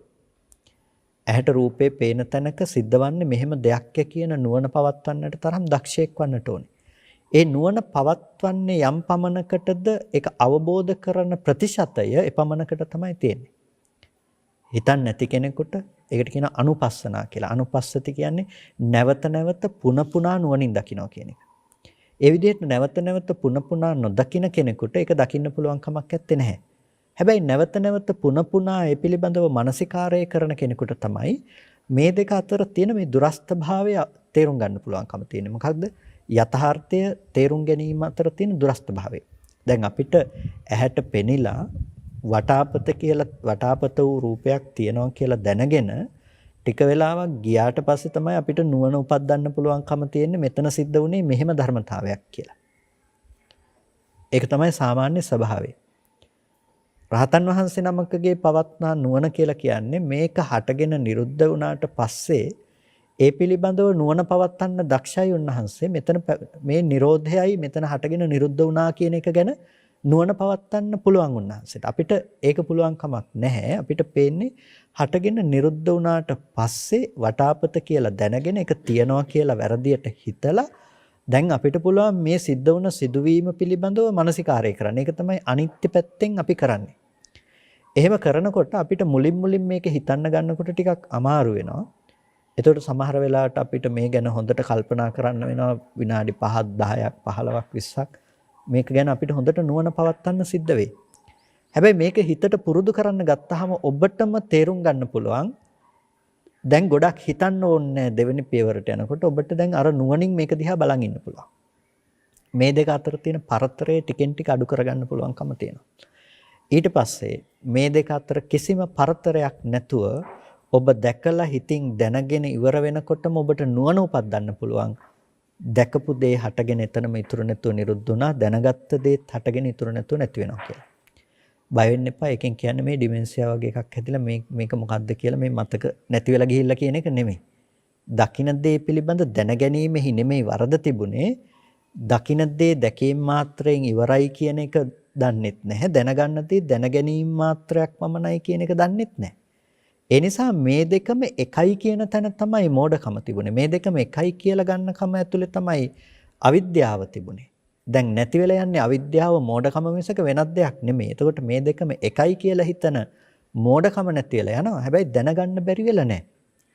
ඒ නිසා රහතන් වහන්සේටත් ඕන තරම් දෙයක් පිළිබඳව දැනගන්න පුළුවන්කම තියෙනවා. හැබැයි ඒ දේ දැනගත්තයි කියලා දැනගත්ත දේ තියනවා කියලා ගන්න මෝඩකම උන්වහන්සේට නැහැ. අපිට තියෙන ප්‍රශ්නේ තමයි දැනගත්ත දේ රූපේ පැත්තේ පේනවා කියලා අපි ඉතුරු කරනකම. ඒකට කියනවා අපි නිමිති ඉතුරු කරනවා කියලා. නිමිති ඉතුරු කරනවා. ඒකට අපි තව පැත්තකින් කියනවා භවය කියලා. භවය ඉතුරු කරනවා කියලා කියනවා. භවය ආශ්‍රවයක් කියලා කියන්නේ ඒ නිසා තමයි. මේ ඇති බවට අපි පුරුදු කරගත්ත සංඥාවක් අපි ඉතුරු කරලා තියෙනවා. එතකොට බාහිර ආයතන ටික අපිට පේනවා තියනවා කියලා. ඒ නිසා තමයි අපිට ලෝකේ තියෙන්නේ. දකින්න පුළුවන් ලෝකේ, අහන්න පුළුවන් ලෝකේ, විඳින්න පුළුවන් දේවල් තියනවා කියන එක පිළිබඳ අපිට නිමිති තියෙන මේ ලෝකය ගැන නිමිති තියෙන ඒ නිසා. මේ ටික නැත්තම් මොකද්ද වෙන්නේ? ලෝකේ නැහැ. මේ ටික නැත්තම් ලෝකේ නැහැ. ඒ නිසා ඒකට බුදුරජාණන් වහන්සේ පාවිච්චි කරන වචනයක් ලෝක නිරෝධය කියලා. ලෝකේ නිරුද්ධ කිරීම. ලෝකේ නිරුද්ධ කිරීම කියලා කියන්නේ මේ භෞතිකය විනාශ කිරීම කියන හෝ භෞතිකේ නැති වෙලා යනවා කියන එක පිළිබඳව නෙමෙයි. ඒක පවතිනවායයි ගත්ත වැරදි දෘෂ්ටිය නැති වෙලා ගිහිල්ලා. ඒක පවතිනවායයි ගත්ත වැරදි දෘෂ්ටිය දුරු වෙලා නම් දැන් ඒ පිළිබඳව ඇති වෙන පවතිනවායයි ගන්න පුළුවන් කමක් එයාට ඇත්තේ නෑ. එයා දකිනවා හටගෙන ඉතුරු නැතුව නැති වෙන බව. ඇහැ රූපාදී ධර්මය හටගෙන ඉතුරු නැතුව නැති වෙන බව දකිනවා. කන සද්දාදී ධර්මය හටගෙන ඉතුරු නැතුව නැති වෙන බව දකිනවා. ඒ මොහොතට හටගෙන නැති වෙන ධර්මතාවයේ දකින නිසා ඒ කිසිම තැනක පවතිනවායයි යමක් ගන්නට පේන්නේ නැහැ. එනිසා එතනින් මිදෙන්නට පුළුවන්කම තියනවා ඒ උත්තරීතර ඥාන දර්ශනය නිසා, ඒ උත්තරීතර අවබෝධය නිසා. අපි උත්සාහවත් වන්නට ඕනේ ඒ අවබෝධය කරා කෙමෙන් යන්නේ කොහොමද කියන එක පිළිබඳව දකින්නට. ඒ අවබෝධය කරා අපිට ලං වෙන්නේ කොහොමද කියන එක දකින්නට. ඒක තමයි මාර්ගය කියලා කියන්නේ. එමත් නැත්නම් ඒක තමයි ප්‍රතිපදාව කියලා කියන්නේ. එතකොට අපි යා යුතු තැන තමයි ඒ අවබෝධය සාධනය කරගන්නට, ඒක සාක්ෂාත් කරගන්න, ඒක දකින්න අපි යන්න අවශ්‍ය ක්‍රමයක් තියෙනවා. අපේ ජීවිතේ එතනට යන්නට හැඩගස්වා ගත යුතු ක්‍රමයක් තියෙනවා. ඒක තමයි ප්‍රතිපදාව බවට පත් වෙන්නේ. එතකොට මේ ප්‍රතිපදාව පිළිබඳව අපිට කතා කරනකොට අපි ඔය කතා කළේ අපි මානසිකාරයේ පැවැත්විය යුතු ප්‍රදේශය පිළිබඳව විතරයි. අපිට හාත්පස තව වෙනස් කරගන්න ගොඩක් දේවල් තියෙනවා. මොකද කෙනෙකුට එකපාර පුළුවන් කමක් නැත්තේ නැහැ. ඔය ටික කිව්වා කියලා මේ එකපාර ඔතෙන්ටපත් වෙන්න පුළුවන් කමක් නැත්තේ නැහැ. ලෝකේ ස්වභාවය තමයි බුදුරජාණන් වහන්සේ දේශනා කරන්නේ දිත්තේ දිත්තමත්තම් භවිස්සති, සුතේ සුතමත්තම් භවිස්සති, මුතේ මුතමත්තම් භවිස්සති, විඤ්ඤාතේ විඤ්ඤාතමත්තම් භවිස්සති. ඔක ලෝකේ පවත්නා ධර්මයේ සහ ඒ ධර්මයේ පිළිබඳව අවබෝධ කරගන්නා ඥානය. එතකොට දිත්තේ දිට්ඨ මත්තම් භවිස්සති කියලා කියන්නේ දැකීම මාත්‍රයෙන් ඉවර වෙනවා කියලා දකින්නකම. සුතේ සුත මත්තම් භවිස්සති කියලා කිව්වේ ඇසීම මාත්‍රයෙන් පමණක්ම ඉවරයි කියන එක. මුතේ මුත මත්තම් කියන්නේ විඳීම මාත්‍රයෙන් ඉවරයි කියන එක. කියන්නේ විඳීම කියලා කියන්නේ දිවට රස, නාසයට ගඳ සුවඳ සහ කයට ස්පර්ශ විදිහට ලැබෙන විඳීම. ඊට පස්සේ විඤ්ඤාත මත්තම් කියලා කියන්නේ දැනගැනීම මාත්‍රයකින් පමණක්ම අවසන් වෙනවා කියන එක. එතකොට මේ ආයතනයන්ගේ ක්‍රියාකාරීත්වය තමයි ඒ මොහොතේ හටගෙන ඒ මොහොතේ නැති වෙනකම ඒක එකපාර දැනගත්ත දෙයක් ආය දැනගන්න බෑ. අලුතෙන් ඒ දේ පිළිබඳව උපදිනකම නිසා අලුතෙන් දැන ගැනීමක් උපදින්නේ. ඒ කලින් තිබුණු එක නෙමෙයි. මේ විදිහට හටගෙන නිරුද්ධ වෙන ස්වභාවයක් තමයි පවතින්නේ. ආශ්‍රව කියලා කියන්නේ මේ පවතින නිරුද්ධ වීම නොදන්නාකම නිසා එකම දේවල් ටිකක් තියනවා කියලා වැරදි විදිහට හිතාගෙන ඉන්නකම. ඒක හරියට අර පාරේ යන වාහනයක් පේනවා වගේ. දැන් පාරේ යන වාහනයක් කවදාවත් දකින්න බැහැනේ. ඇහැට පේන්නේ අපි ගත්තොත් එක රූපයක්, එක රූප සටහනක් විතරයි. එක රූප සටහනක් පේන තැනක තමයි අපි හිතන්නේ පාරේ වාහනයක් යනවා කියලා. එකම වස්තුව තැන් දෙකක තියෙන්න පුළුවන්කම නැහැ. ඇහැට වාහනේ යනවා කියන එක පේන්නේ නැහැ. අපිට තැන් දෙකක පේනකොට අපි හිතනවා මෙතන තියෙන එක මෙතෙන්ට ඇවිල්ලා තියෙනවා කියලා. එතකොට අපිට පාරේ යන වාහනයක් පේනවා. ඒ තමයි අපි ඒ විදිහට තමයි අපි අවිද්‍යාවෙන් ගෝචර කරගන්නේ හැම වෙලාවකදීම. බුදුරජාණන් වහන්සේ පාවිච්චි කරන ඒ වගේ දේවල් වලට චලන චිත්‍ර කියලා. සෙලවෙන චිත්‍රයක් කියලා. දැන් අතපය උස්සනවා කියන එක මේක හෙලවෙන චිත්‍රයක් විතරයි. කවදාවත් අත උස්සනවා කියන එක අපිට ඒ කියන්නේ දකින්න පුළුවන් දෙයක් නෙමෙයි. අපි දකින්නේ එක වෙලාවක එක තැනක තියෙන දෙයක් විතරයි. හැබැයි අපි අත එසවීම කියලා දෙයක් අපි දැනගෙන තියෙනවා පුද්ගලයෙකුගේ. ඒ නිසානේ අපි තවයි සජීවී කියලා හිතන්නේ. කතා බස් කරන ඇවිදිනවා මේ ඉරියව් පැවැත්ම කරනවා. මේ නිසා අපි හිතනවා සජීවී කියලා. හැබැයි ඇහැට පේන්නේ එක මොහොතකට එක චිත්‍ර මාත්‍රයක් විතරයි සියුම්ම ගත්තාම. මේ චිත්‍රය අපි විශ්ලේෂණය කරලා දැනගන්නවා. ඊට පස්සේ ආපහු ඒක බාහිර තියනවා කියලා හිතලා අතාරිනවා. ආය දෙයක් පේනවා. ආය පේනකොට අපි මනසින් තමන් ළඟ තියෙන නිමිති ටිකට ගලපලා බලනකොට කලින් තිබ්බ එකමයි ඊට වඩා පොඩ්ඩක් උඩින් කියලා හිතනවා. ඊට පස්සේ අපිට අත ඔසවනවා කියන එක පේනවා. එතකොට ඇත්තටම අපිට ඇහැට පෙනිලා නෙමෙයි ඒක. අපි හිතින් දැනගෙන තියෙනවා පුද්ගලයෙක් අත එසෙව්වයි කියලා. ඒක ඇහැට දකින්න පුළුවන්කම ලැබිලා නැහැ. ඒ නිසා අපි ලෝකේ දකින්නවා කියලා හිතන දේ යථාර්ථය නෙමෙයි. ඒක ඇතුලේ කොටස් වලට කඩන්න වෙනවා. අපි දකින දේත්, ඇහෙන දේත්, විඳින දේත්, දැනගන්න දේත් කියලා කොටස් වලට කඩන්න වෙනවා. කඩලා බලනකොට विद्यमान වෙන දේ තමයි දැකීම කියන දේ ඒ මොහොතේ හටගෙන නැති වෙනවා කියන දේ. ඇහිීම කියන දේ මොහොතේ ශබ්දය කියන දේ හටගෙන නැති වෙනවා කියන එක. කවදාවත් ඒ දේ නැවත උපදින්නේ නැහැ කියන එක. ඒකට බුදුරජාණන් වහන්සේ පාවිච්චි කරන දේ තමයි අහුත්වා සම්භූතං හුත්වා නභවිස්සති කියලා. අහුත්වා සම්භූතං කියලා කියනවා පෙර නොතිබී හට ගන්නවා. හුත්වා නභවිස්සති කියලා කියනවා වර්තමානයේ වී අනාගතයට පවතින්නේ නැහැ කියන එක. පෙර නොතිබී හට ගන්නවා වර්තමානයේ හටගත්ත දේ අනාගතයට නොතිබී නැති වෙලා යනවා. ඒක තමයි ස්වභාවය. ඇහත් එහෙමයි, රූපයත් එහෙමයි, කන එහෙමයි, ශබ්දය එහෙමයි. ඒක අතීතේ නොතිබීම හටගත්ත ඉතුරු නැතුව මේක නැති වෙලා ගිහිල්ලා ආය අනාගතයට ඉතුරු වෙලා නැහැ. එතකොට මෙන්න මෙහෙම පවතින ක්ෂණිකව සිදුවන ධර්මතාවයක් පිළිබඳ අවබෝධ කරගන්න යනකොට අපිට තියෙන බරපතලම ගැටලුව තමයි ආශ්‍රව ධර්ම. ආශ්‍රව කියලා කියන්නේ අපි මනසින් ඇති කරගත්ත පුරුදු සමුදායක් තියෙනවා. අපි හිතින් පුරුදු කරපු විදිහක් තියෙනවා. එතකොට මේ ආශ්‍රව බෙදනවා කාමාසව, භවාසව, දිඨාසව, අවිජ්ජාසව කියලා ප්‍රධාන ආශ්‍රව කොටස් 4කට. ඒකෙන් කාමාසව කියලා කියනවා කාම ආශ්‍රවය. කාමාශ්‍රවය කියලා කියන්නේ අපිට හිතේ ඇතිවෙන කැමැත්ත අපි දකිනවා රූපයේ පැත්තේ තියනවා කියලා. හිතේ ඇතිවෙන කැමැත්ත රූපයේ පැත්තේ තියෙන දේ කියලා. ඒ නිසා තමයි අපිට සතුට ඇති කරලීම සඳහා ඒ කැමැත්ත තියෙන රූපයම අපිට දකින්න අවශ්‍ය වෙන්නේ. බඳු රූප දකිනකොටම අපිට කැමැත්ත උපදිනවා. අපි කැමැත්ත උපදින දේ නැවත දකිනවා රූපයේ පැත්තේ තියනවා කියලා. ශබ්දය අහනකොට කැමැත්ත උපදිනවා. අපි කැමැත්ත දකිනවා ශබ්දයේ තියෙන දේ කියලා. ඒ නිසා ඒ බඳු වූම ශබ්ද අපිට අවශ්‍ය වෙනවා ඒ සතුට උපද්ද ගන්න. ඒ නිසා තමයි අපි හොඳ රූප හොයන්නේ, හොඳ ශබ්ද හොයන්නේ, සින්දු ගීත ආදී දේවල් වලට අපි කැමති වෙන්නේ මේ විදිහට තමයි. එතකොට ඒක යථාර්ථය නෙමෙයි, ආශ්‍රවයක්. අපි හිතින් පුරුදු කරගත්ත දෙයක්. ඒ පුරුදු කරගත්ත විදිහට අනුව තමයි අපිට ඒක විඳින්න පුළුවන්කම තියෙන්නේ. ඒ පුරුද්ද වෙනස් වෙන්න පුළුවන්කම තියෙනවා කෙනාට. දැන් කාමාශ්‍රවය කියන දේ වෙනස් වෙන්න පුළුවන්කම තියෙනවා. ඒ වලට යටින් යන තව ආශ්‍රව තට්ටු වෙනම තියෙනවා. හැබැයි කැමැත්ත කියන දේ තිබෙන විශේෂත්වය තමයි, කැමැත්ත කියන දේ තියෙන දේ තමයි අපි දකිනවාද රූප, ශබ්ද, ගන්ධ, රස, ස්පර්ශ ටිකේ මේ ටික තියෙනවා කියලා. එතකොට මෙන්න මේ පුරුද්ද තමයි අපි නැති කරගන්න ඕනේ. අපි හිතන්න පුරුදු වෙලා, ඒකට කියනවා අනන්ත සසරක ඉඳලා අපි හිත පුරුදු කරලා තියෙනවා එක පැත්තකට. ඒ පැත්ත තමයි මේ රූපයේ පැත්තේ මේ දේවල් තියෙනවා කියලා හිතනකම. ඒක කාමාශ්‍රවය. භවආශ්‍රවය කියලා කියනවා. භව කියලා කියනවා භවතිති භවෝ. විද්‍යමානයි. තියෙනවා කියලා ගන්නකම. ඇහැට රූපය ගැටෙනවා. රූපය ගැටුනහම අපි හිතින් දැනගන්නේ තියෙන රූපය කියලා. ඒ වුණාට රූපය ඇත්තටම ඇස් හමුවට ආව එක විතරනේ කලේ.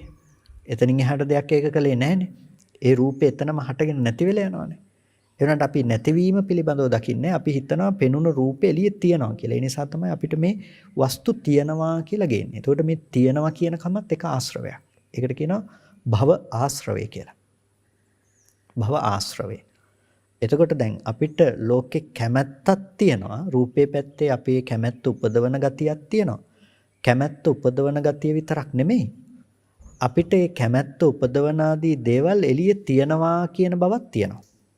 කැමැත්ත උපදවන රූපාදී දේවල් එළියේ තියනවා කියන බවක් තියෙනවා. අපි ඒකට කියනවා භව ආශ්‍රවය කියලා. එතකොට මේක උපදවන්නට අවිද්‍යාවත් හේතුවක් වෙනවා. ditthිය කියන එක වෙනම අපි කතා කරන්නට ඕන දෙයක්. නමුත් දැනට ආශ්‍රව කියන තැනින් අල්ලගන්නකො අපි පුරුදු කරලා තියෙන විදිය හිතට. එතකොට මේ ගොඩක් අපි හිතට පුරුදු කරලා තියෙන දේ අපිට පුළුවන් කමක් නැහැ එකපාර කඩලා අයින් කරලා දාන්න. මේක එකපාර කඩලා අයින් කරන්න බෑ. අයින් කරන්න පුළුවන් අය ඉන්නවා. ඒ අයට කියනවා තික්කපඤ්ඤ පුද්ගලයෝ කියලා. තික්කපඤ්ඤ පුද්ගලයෝ කියලා කියන්නේ උද්ඝටිතඤ්ඤ පුද්ගලයෝ කියලාත් කියනවා. තීක්ෂණ ප්‍රඥා ඇති පුද්ගලයෝ. ඒ අයට එහෙම ඉක්මනට දකින්න පුළුවන්කම තියෙන හේතුව තමයි ඒ අය සසරේ ගොඩක් පුරුදු කරලා තියෙනවා. මේකේ යථාර්ථයේ මේ විදිහයි කියන දේ දකින්න සසරේ ගොඩක් පුරුදු කරලා තියෙනවා. ඒ පුරුද්ද නිසා මේක වචන මාත්‍රයක් අද ලැබුණාම ඒ අයට බොහොම ඉක්මනින් මේක අවබෝධ කරගන්න පුළුවන්කම තියෙනවා. එහෙම අවබෝධ කරගත්තා හිටියා. එතකොට හැම අයටම එහෙම පුළුවන්කමක් ඇත්තේ නෑ. අනිත් අයට සිද්ධ වෙනවා මොනවා කරන්නද? ඒක ප්‍රායෝගිකව පුහුණු කරන්න සිද්ධ වෙනවා. ඒක ප්‍රායෝගිකව පුහුණු කරන්න සිද්ධ වෙනවා. දැන් අපිට ඒ නිසා අවශ්‍යයි පුහුණුවක් ජීවිතේට මේ යථාර්ථය තේරුම් ගන්න. මේකේ පුහුණුව කියලා කියනකොට අපිට මේ පුහුණුව සිද්ධ කරගන්නට අපේ ජීවිතේ හැම පැත්තකින්ම අපි ආවරණය කරගන්නට අවශ්‍යයි. හැම පැත්තකින්ම අපි ආවරණය කරගන්නට අවශ්‍යයි. ඒ නිසා බුදුරජාණන් වහන්සේ මේ භාවනාව ගැන කතා කරනකොට ගොඩාක් පැතිකඩවල් අපට පෙන්නනවා කොහොමද අපි මේ ඉලක්කය සාධනය කරගන්නට යන්නේ කියලා. මේ ඉලක්කය සාධනය කරගන්නට යන්නේ කොහොමද කියන එක ගැන ගොඩක් පැතිකඩවල් වලින් අපිට පෙන්නනවා. මොකද අපිට එක එක වෙලාවට හිතට ඇති වෙන සංකල්ප එක විදිහ. එතකොට මේ දේවල් ඔක්කොම පරාජයටපත් කරලා තමයි අපිට යන්න වෙන්නේ. එතකොට ඇලීමක් ඇති වෙන තැනක හිතන විදිහට නෙමෙයි අපි ගැටීමක් ඇති වෙන තැනකදී කල්පනා කරන්නට ඕනේ. දැන් හිතේ උත්සන්න මට්ටමක් කියලා කිව්වේ දැන් අපිට බාහිර තියනවාමයි කියලා දැඩිවම හිතෙන් ඇලිලා ඒ මත වැටිලා ඉන්නකොට අපිට පුළුවන් කමක් නැහැ අර යථාර්ථයේ තේරුම් ගන්න. එතකොට ඉන්න මට්ටම ටිකක් අඩු වෙන්න ඕනේ. දැන් අර එක වෙලාවක බුදුරජාණන් වහන්සේ වැඩ ඉන්න තැනකට ආපු මිනිස්සෙක් බඩගින්න ඉන්නකොට බුදුරජාණන් වහන්සේ ඉස්සෙල්ලා කියනවනේ මේ කෙනාට කැම ටිකක් දීලා ඉන්න කියලා. ඉස්සෙල්ලා. ඒ කැම ටිකක් දීලා ඉන්න කියලා කියන්නේ. එයාගේ මනසේ එයාට දැන් ඊට වඩා ප්‍රශ්නයක් තියෙනවා. බඩගින්න තියෙනවා. එයා බණ අහන්නවට එයා බඩගින්න ඉන්න කෙනෙක්. එතකොට ඒ බඩගින්න වැඩි වෙනකොට එයාට ඊට වඩා ප්‍රශ්නයකට උත්තරයක් තමයි එයා හොයන්න ඕන වෙලා තියෙන්නේ. එතකොට එයාට මේ ටික කිව්වා කියලා මේ ගැඹුරු සියුම් කාරණාවකට හිත තියලා ඒ ඔස්සේ මනස අරගෙන යනවා කියන දේ වෙන්නේ නැහැ. ඒ වගේ යම්කිසි මට්ටමකින් අපිට හිතට බලපාන වෙන මට්ටමක් තියෙනවා නම් ඉස්සෙල්ලා සිද්ධ වෙනවා ඒක උපමට්ටම් කරලා ඉන්නේ. ඒක නැති කරලා ඉන්න සිද්ධ වෙනවා. අන්න ඒ නිසා බුදුරජාණන් වහන්සේ දේශනා කරනවා භාවනාව කියන දේ කොටස් දෙකකට බෙදලා එකක් තමයි සමතය, අනිත් එක තමයි විපස්සනා. සමත භාවනා සහ විපස්සනා භාවනා. සමතේ තුලින් කරන්නේ මොකද්ද? රාග විරාග චේතෝ විමුක්තිය ඇති කරන එක. රාග විරාග චේතෝ විමුක්තිය කියලා කියන්නේ හිතේ තියෙන අර රළු කෙලෙස් මට්ටම් ටික අඩු කරලා දාන එක තමයි සමතේ තුලින් කරන්නේ. හිත විසිරීලා තියෙනකම අඩු කරලා දාන එක. හිතේ විසිරීම අඩු වෙනකොට තමයි සමාහිතෝ භික්ඛවේ යථා භූතම් පජානාති අපිට යථාර්ථය තේරුම් ගන්න පුළුවන්කම තියෙන. ඒ කියන්නේ අර සියුම් ධර්ම කරුණු අපිට අවබෝධ කරගන්න, තේරුම් ගන්න හැකියාව ලැබෙන්නේ ඇයි?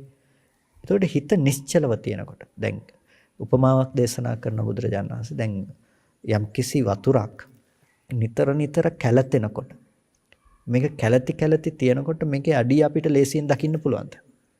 මේකේ අඩිය දකින්න එක ලේසි නෑ. ඇතුලේ තියෙන දේවල් දකින්න අමාරුයි. එතකොට මේ කැළතීම නැති වෙලා ගිහිල්ලා මේක නිශ්චල වුණොත් ඇතුළත තියෙන දේවල් පහසුවෙන් දකින්න පුළුවන්.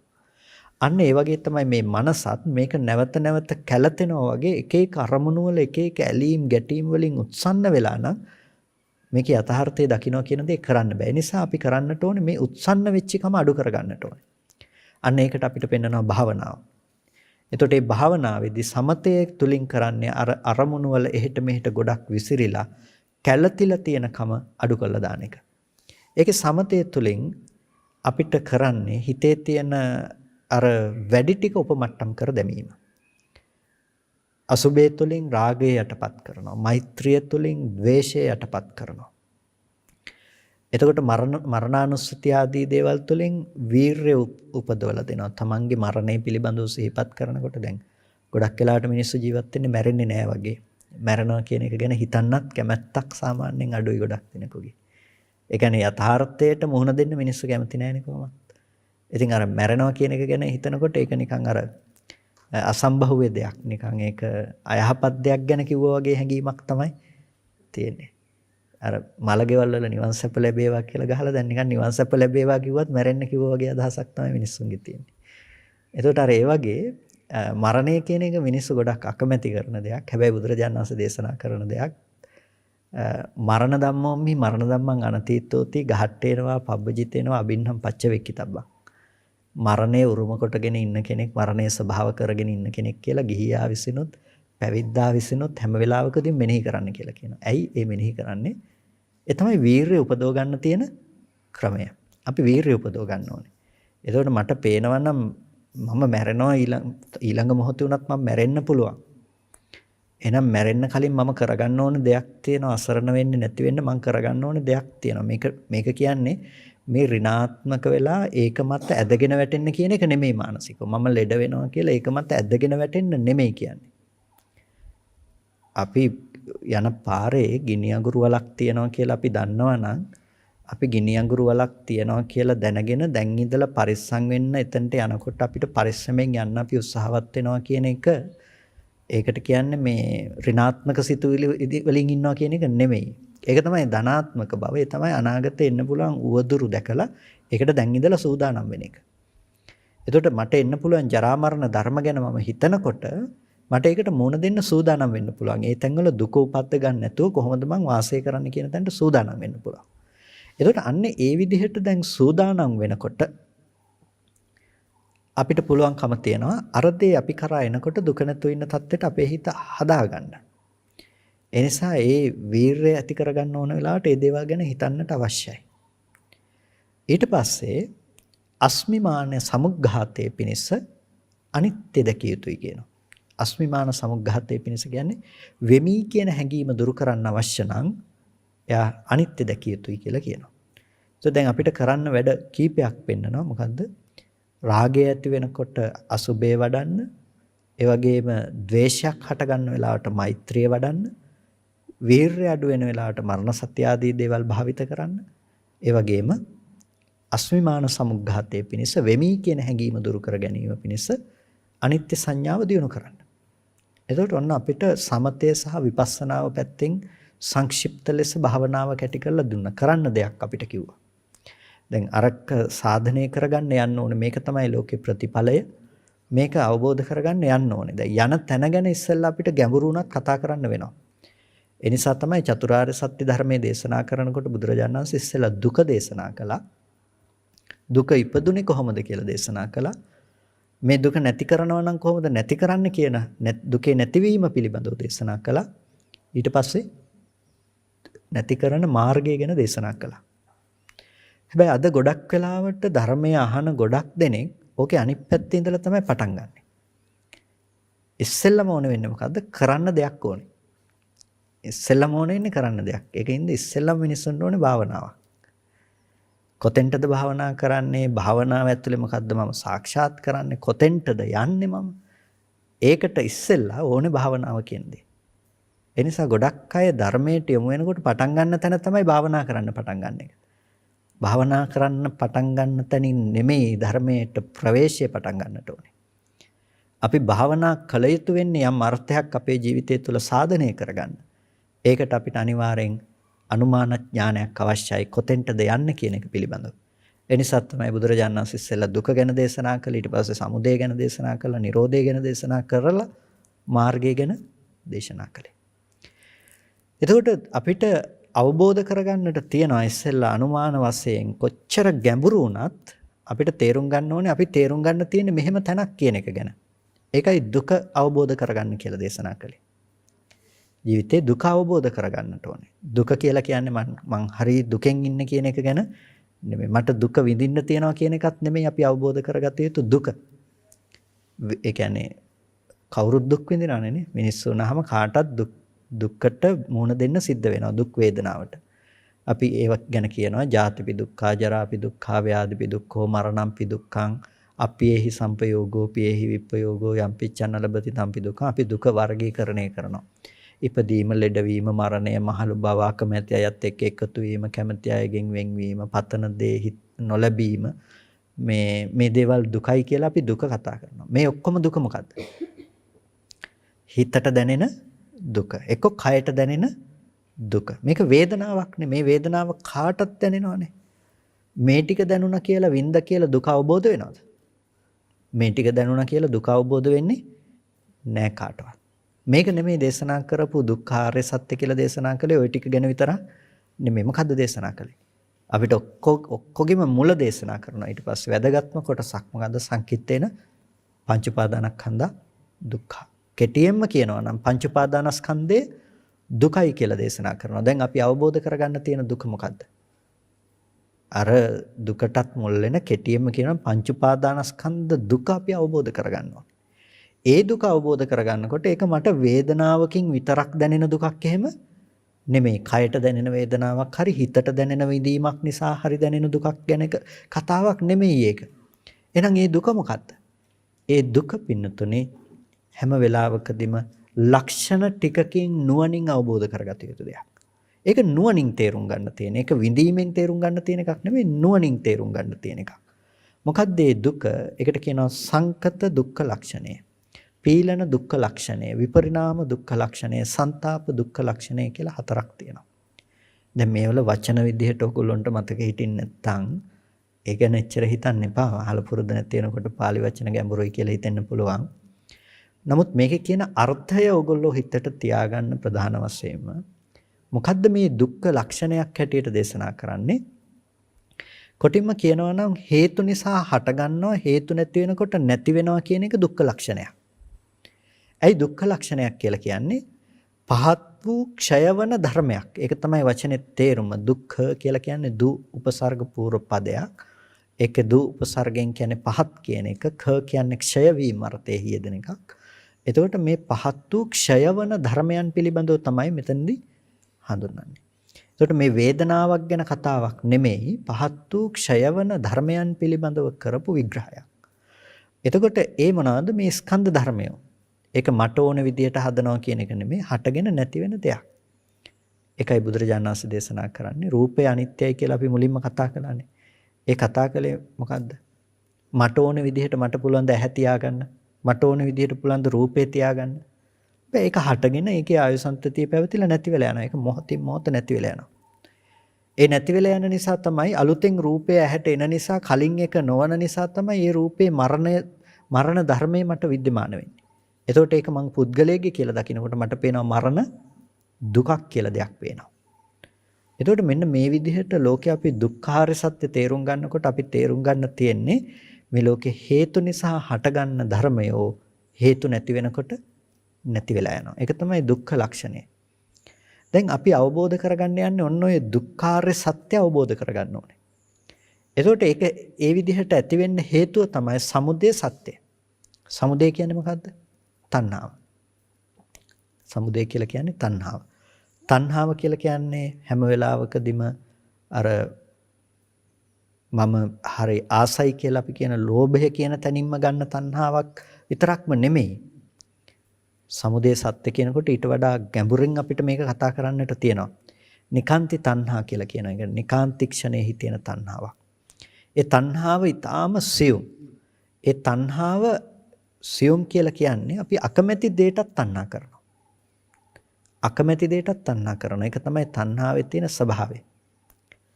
දැන් කොහොමද අපි මේ තණ්හාව උපද්දගන්නේ? අකමැති දෙයටත් තණ්හා කරනවා කියන එක. තණ්හාව නිසානේ උපදින්නේ නේ. එතකොට දැන් හිතන්නකෝ ද්වේෂය නිසා උපදින සිතක් අරමුණුනා කියලා. එතකොට ඒ හිතේ තණ්හාව යෙදෙන්නේ නැහැ. හැබැයි අපි එතනත් තණ්හාව ඇති කරගන්න ක්‍රමයක් තියෙනවා. මම තව කෙනෙකුට අකමැති වෙන්න පුළුවන්. හැබැයි තව කෙනෙකුට අකමැති කියන තැන තමන්ට අකමැතිද? තමන්ට අකමැති නැහැ. එතනෝ දැන් මම තව කෙනෙකුට අකමැති. තව කෙනෙකුට කැමති නැහැ. තව කෙනෙකුට කැමති නැහැ කියලා මට දැනෙන ඔය සිදුවීම දිහා බැලුවහම තව කෙනෙක් කියලා කිව්වේ ඇහැට ආපු රූපෙද? ඇහැට ආපු වර්ණ රූපෙද කෙනා උනේ? එතකොට මේ හිත පැත්තෙන් ඇති වුණ වේදනාවද සංඥාවද සංඛාරයේද විඥානයේද? මේ එකක්වත් කෙනා නෙමෙයිනේ. ඇහැට ආපු රූපයත් කෙනා නෙමෙයි. එතකොට ඒ රූපේ නම් අකමැති කෙනා ඒ රූපේ දකින ඔක්කොටම එන්න එපා නේද? අකමැති කෙනා කියලා එහෙම වෙන්නේ නැහනේ. එතකොට මේ පැත්තේ ඇති වුණ විඳීමද දෝමනස්ස වේදනාවද අකමැති කෙනා උනේ. නෑ ඒක තමන්ගේ හිත පැත්තේ ඇති වෙච්ච ගතියක්. හඳුනාගත්තෙත් තමන්ගේ හිත පැත්තෙමයි. හිතුවෙත් තමන්ගේ හිත පැත්තෙමයි. දැනගත්තෙත් තමන්ගේ හිත පැත්තෙමයි. එතකොට මෙතන පැවතුණු යථාර්ථ ධර්මයේ දිහා බලන්න මේ ස්කන්ධ ටික එකක්වත් අකමැති කෙනා නෙමෙයි. හැබැයි අකමැති කෙනා නොවුණු ස්කන්ධ ටික මත තමයි අපිට අකමැති කෙනා කියලා පුද්ගලයෙක් හම්බ වුනේ. මේ ස්කන්ධ ටික පිළිබඳවම තමයි අකමැති කෙනෙක් කියලා හම්බ වුනේ.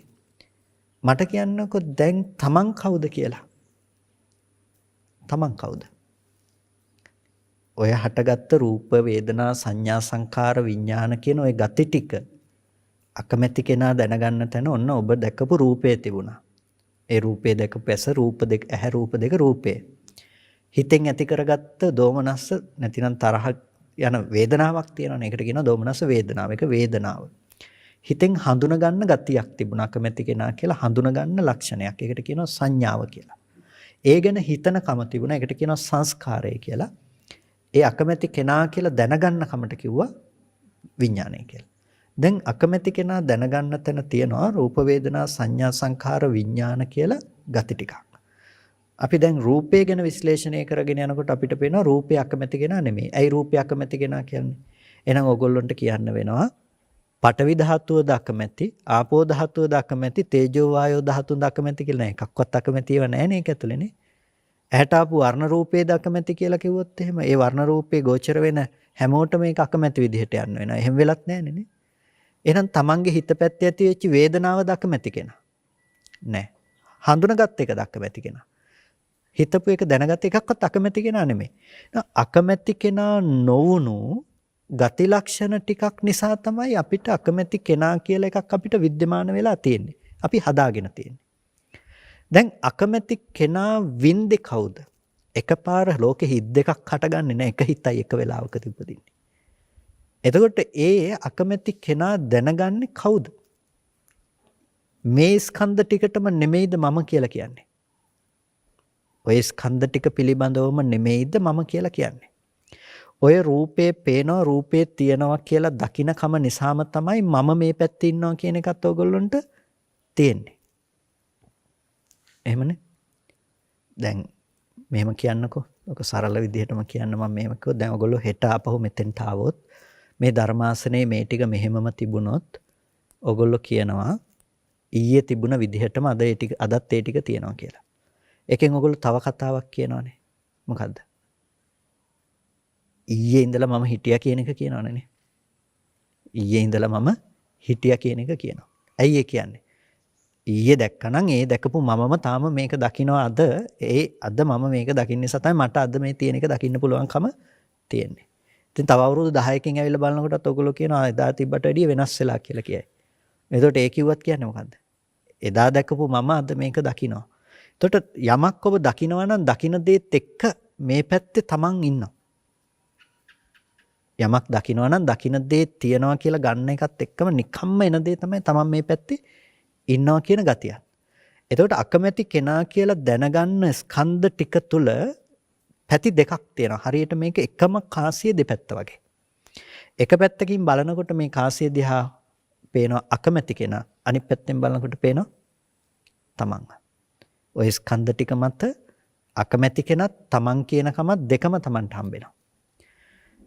අපි තරහ ගන්නේ අකමැති කෙනා ගැන.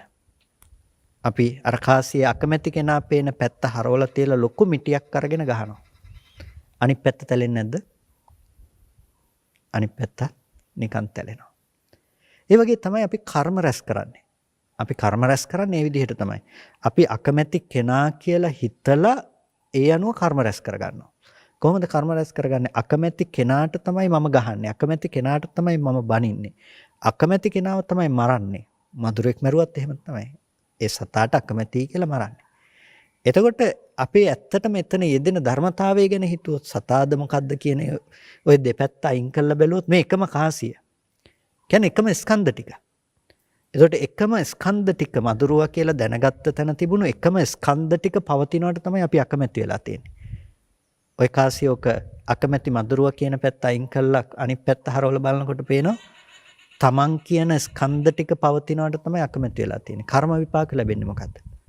කැමැත්තට විපාකේ හම්බෙනවා. මధుරව මරන්න කැමති උනේ විපාකේ ඉන්නේ තමන් කියන තැන ජීවත් වෙන්න කාලෙ නැති වෙන. කල්පායුෂ්ක වෙලා උපදින නිසා. දන් දෙනකොට විපාක ලැබෙන්නේත් ඒ විදිහට. අපි හිතනවා තව කෙනෙකුටයි දුන්නේ කියලා. ඇත්තටම දන් දෙනවා කියන එක තුළ දැන් මම ඔයගොල්ලන්ට දෙයක් දෙනවා නම් මගේ තියෙන කැමැත්තක් ඒ දේ ඔයගොල්ලෝ ලබා ගන්නවටනේ. මම දෙන දේ ඔයගොල්ලෝ ලබා ගැනීමට ඇති කැමැත්ත තමයි මේ පැත්තේ ඇති වෙන්නේ. විපාකෙන්නේ කා කරාද? විපාකෙන්නේ මං කරා කැමැත්ත තියෙන පැත්තට නැවත ලැබෙනවා. ඒක මට ලබන්න පුළුවන්කම තියෙනවා. ඇයි? විපාකෙන්නේ මේ පැත්තට තමයි ඊට පස්සේ. එනිසා කර්මය සිද්ධ වෙන තැන ඔහොම ධර්මතාවයක් තියෙනවා. එතකොට දැන් අකමැති දේ කියලා කිව්වට අපි විපාක පිණිසෙන්නේ තමන්ගේ පැත්තට. ඒකයි කිව්වේ අර සතෙක් මරණ තැනක අපි අල්පායුෂ්ක වෙලා උපදින්නේ මේ පැත්තේ. ඒකට හේතුව තමයි එකම ස්කන්ධ ටික අකමැති කෙනා කියලා දකින එකම ස්කන්ධ ටික මත තමයි අපි මම කියලා පුද්ගල බව උපදවගෙන තියෙන්නේ. අපි අකමැති කෙනාට අකමැති වුණාට ඔය මම කියලා අල්ලගන්නකොට ඒ ස්කන්ධ ටිකටම කැමති වෙනවා. මම කියලා පේනකොට ඒ ස්කන්ධ ටිකටම කැමති වෙනවා. නිසා තණ්හාව කියලා කියනකොට ඔය ස්කන්ධයන්ට කරන බැස ගැනීම ස්කන්ධයන්ට කරන මම කියලා තණ්හා කරනකම හේතුයි අනාගතයේ ස්කන්ධ ටිකක් නැවත උපදවන්න. ඒ නිසා තමයි කර්මයට උපදින්නේ.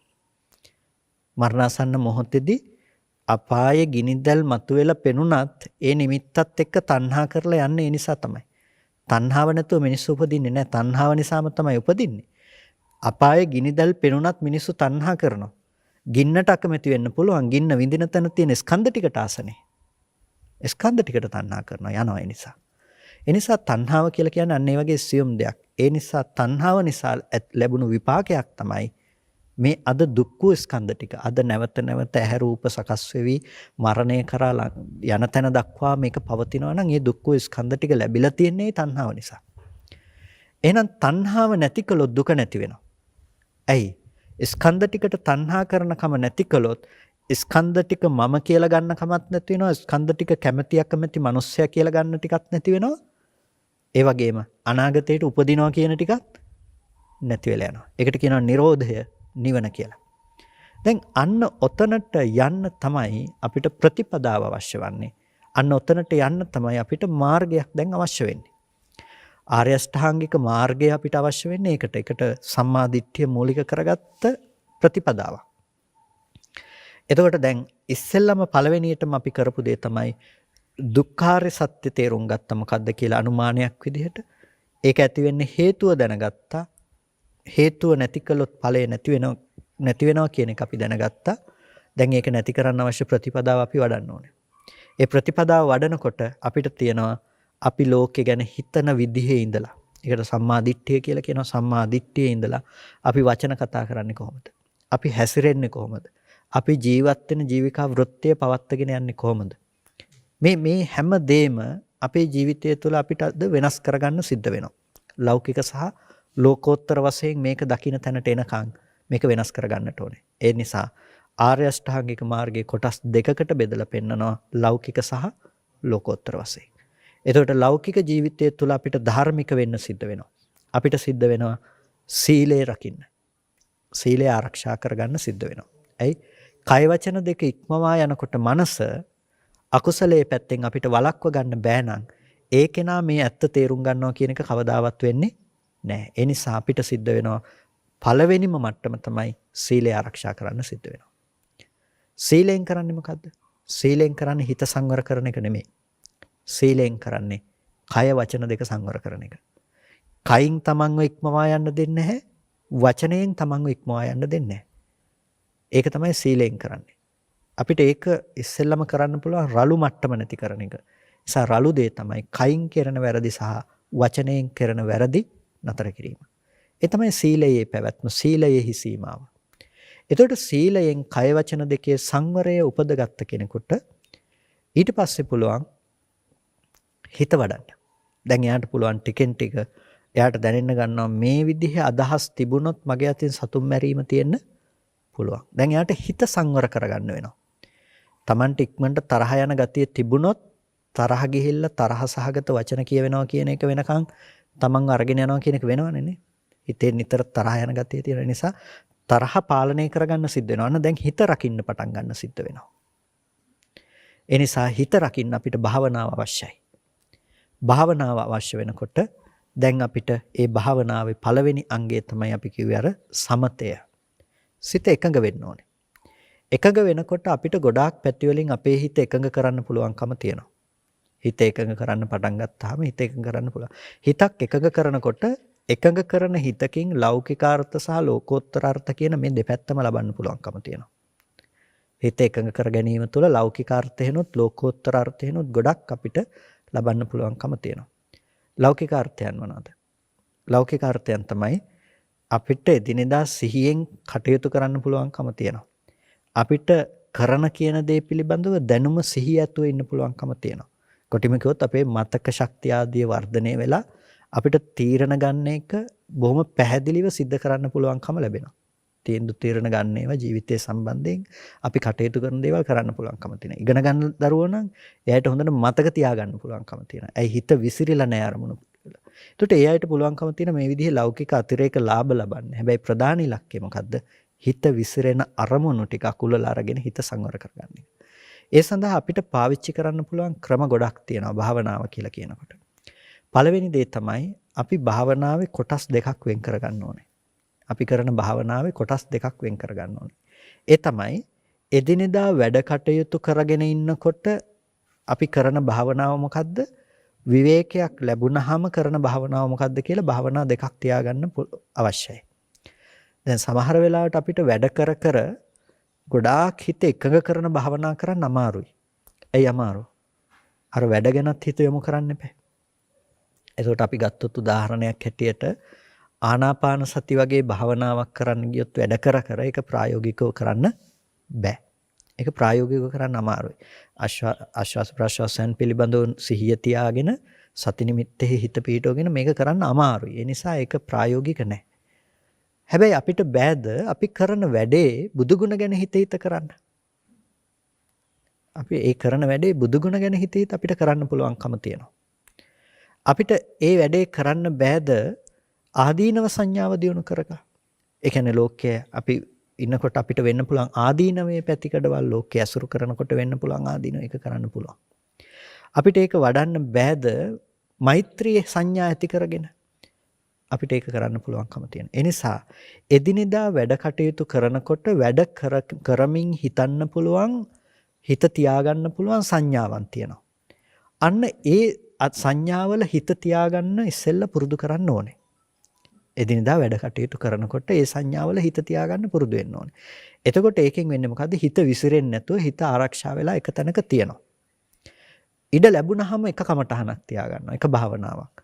ඒ කියන්නේ අපිට දැන් හවස වැඩ ඉවර වෙලා අපිට එක තැනක ඉන්න ලැබෙන්න පුළුවන්. ප්‍රායෝගිකව ඔබේ කාර්යබහුල ජීවිතයත් එක්ක ඔබට උදෑසන එක තැනක ඉන්න ලැබෙනවා. පොදුවේ ගත්තොත් දවල් කාලේදී එක තැනක යම් කිසි කාලයක් හෝ ඉන්න ලැබෙනවා. හවස් වෙලා හෝ යම් කාලයක් ඉන්න ලැබෙනවා. මේ වෙලාවේදී ඔබ දියුණු කරන්න එක විනාඩි 5ක් හරි හිත තියාගෙන S2 පියාගෙන භාවනාවක් කරන්න පුළුවන් නම් ඒ වෙලාවට එක භාවනාවක් තියාගන්න. අපි උදාහරණයක් හැටියට ඒ වෙලාවේදී අපිට පුළුවන්කම තියෙනවා හොඳට ආනාපාන සතිය වගේ භාවනාවක් ඉක්මනට හිත සමාධි කරන භාවනාවක් අපිට පුළුවන් පුරුදු කරන්න. ඒ නිසා ඔබ පුරුදු කරන්න ඕනේ අන්න ඒ වගේ භාවනා කමටහනක් තියාගෙන ආනාපාන සතිය වගේ භාවනාවක් ඔන්න හිත එතන පුරුදු කරන්න පටන් ගන්න ඕනේ. ඊට පස්සේ ටිකක් ඒක තවදුරටත් එහාට අරගෙන යනකොට අපිට පුළුවන්කම තියෙනවා කායානුපස්සනාව වගේ තැන්වලට හිත අරගෙන යන්න. කායානුපස්සනාව කියලා කිව්වේ මේ ඉරියව් පැවැත්ම පිළිබඳව හිත තියන්න. ඒ කියන්නේ මේ සත්වයක් පුද්ගලයෙක් ඇවිදිනවා ක්‍රියාත්මක වෙනවා කියන තැන්වලට හිත තියන්න. මේ ආදී ගැඹුරු තැන්වලට අපිට ක්‍රමක්‍රමයෙන් යන්න පුළුවන්කම තියෙනවා. හැබැයි පළවෙනි පියවර තමයි අර විදිහට සමත භාවනාව තුළ අපේ හිත අරමුණු වල විසිරෙනකොට ඒක විසිරෙන්නේ නැති විදිහට තියාගන්න භාවනාව ප්‍රායෝගිකව පුරුදු කිරීම.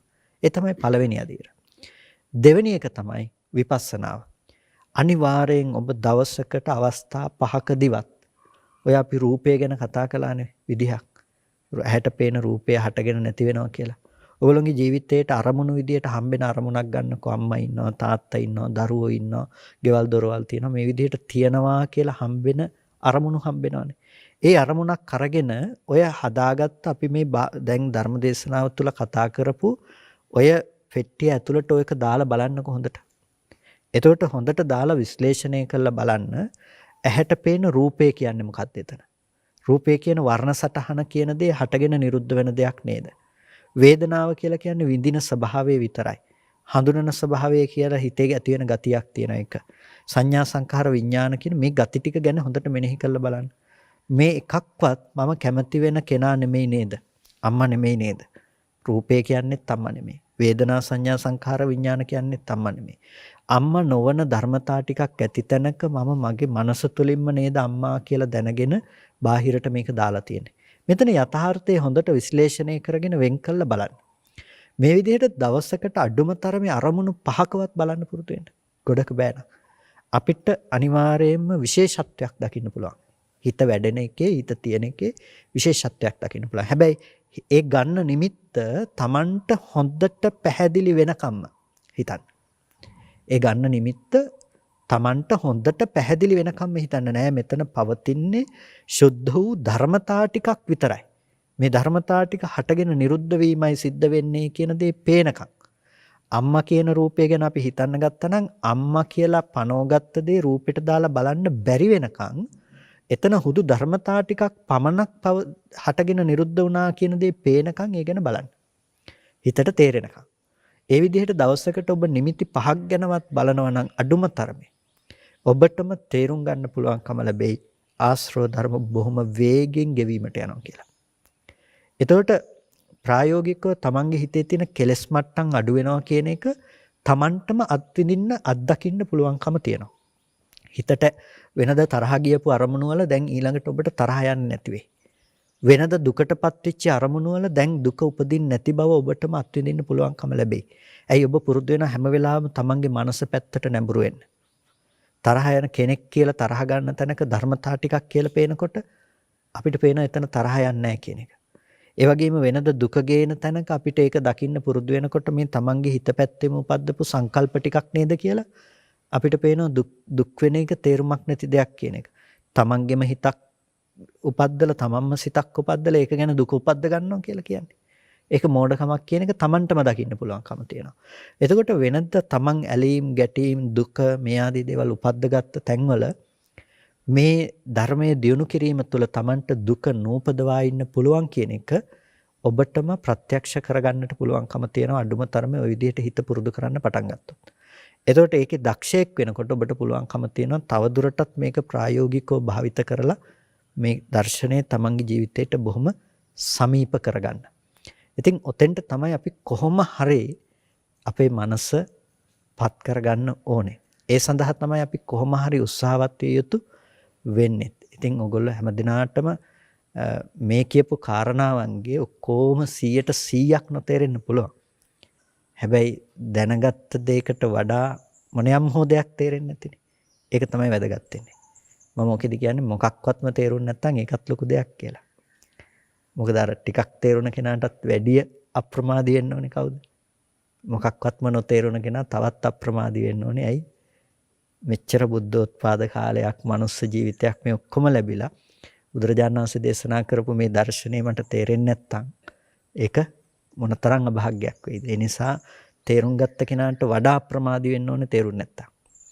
ඒ කියන්නේ මේක නොතේරෙනවා කියලා අතහැරලා දාන්න එපා. පළවෙනිටම ඇහුවොත් කෙනෙක් එයාට සමහර විට මේක අල්ලගන්න පුළුවන් කමක් නැහැ. ඒකට හේතුව තමයි අපි හිත පුරුදු කළාම තියෙන අනිත් පැත්තට. එතකොට මේක තේරුම් ගන්නවා කියන එක ලේසියෙන් කරන්න පුළුවන් කමක් නැත්තේ නෑ. තේරුම් ගත්තොත් තමයි එකපාර පුදුම නිකන් හරි හිත වඩලා තියෙන කෙනෙක් නම් ඉක්මනට අල්ල ගන්නවා. තේරුම් ගත්තොත් තමයි අවිද්‍යාවත් එක්ක මේකේ පුදුමෙ තියෙන්නේ. අර කෙනෙක් කියන එක දවසක් මේ සමහර දවස්වලට මේ ස්වාමීන් වහන්සේලාගේ දේශනා යනකොට ටීවී එකත් ඕෆ් කරනවා කිව්වා. ඒ තේරෙන්නේ නැහැ මොකක්වත් අහගෙන හිටියට වැඩකුත් නැති නිසා ටීවී එක ඕෆ් කරනවා කිව්වා. දවසක් වැඩ කර ඉන්න උනා. ඒ වෙලාවේ ටීවී එක ඔන් කරලා තියන්න උනා. ඒක පොඩි කාරණාවක් තේරුණා. එතන ඉඳන් අල්ලගෙන ගියා. දැන් තමයි ඔක්කොම යන්තම් තේරුම් ගන්න පුළුවන්කම ලැබුණේ කියලා. ඉතින් අර ඒ වගේ මේක ටිකක් අහන්න පුරුදු වුණොත් සමහර වෙලාවට මේකම ඇහුවොත් ඔයගොල්ලන්ට ආපහු තවත් අද තේරුම් නොගත්ත යමක් තේරුම් ගන්න පුළුවන්කම ලැබේ. ඉතින් මේ හරි ගැඹුරු ධර්ම સિદ્ધාන්තයන් තියෙනවා. ඒ දේවල් අවබෝධ කරගන්නට තරම් අපේ මනස අපි සියුම් කරගන්නට අවශ්‍යයි.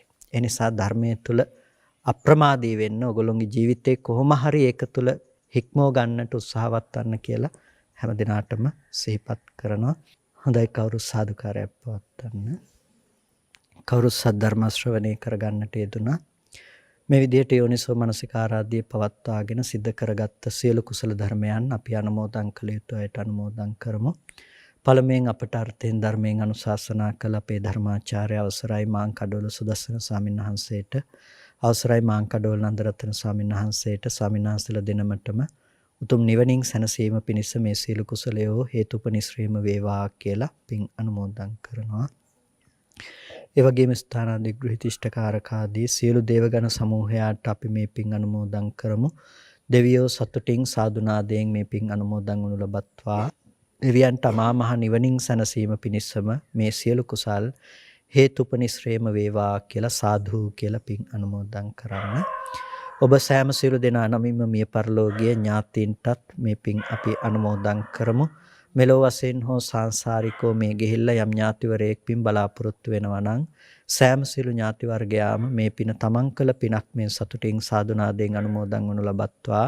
ඒ ඥාතීන්ට අමා මහ නිවනින් සැනසීම පිණිස මේ කුසලය හේතුපනිශ්‍රේම වේවා කියලා සාදු කියලා පින් අනුමෝදන් කරන්න. ඒ වගේම පින්වත් ඔබ සෑම සියලු දෙනාටමත් මේ උතුම් කුසලය නිදුක් නිරෝගී සුවපත් භව චිරජීවනයෙන් සලසාගෙන අමා මහ නිවනින් සැනසීම පිණිසම හේතුපනිශ්‍රේම වේවා කියලා සාදු කියලා පින් අනුමෝදන් වන්න. අභිවාදන සීලිස්ස නිච්ඡං වද්දාපචායිනෝ චත්තාරෝ ධම්මා වඩ්ඩන්ති ආයුවන්නෝ සුඛං බලං ආයුරාරෝග්‍ය සම්පatti සග්ග සම්පatti මේවච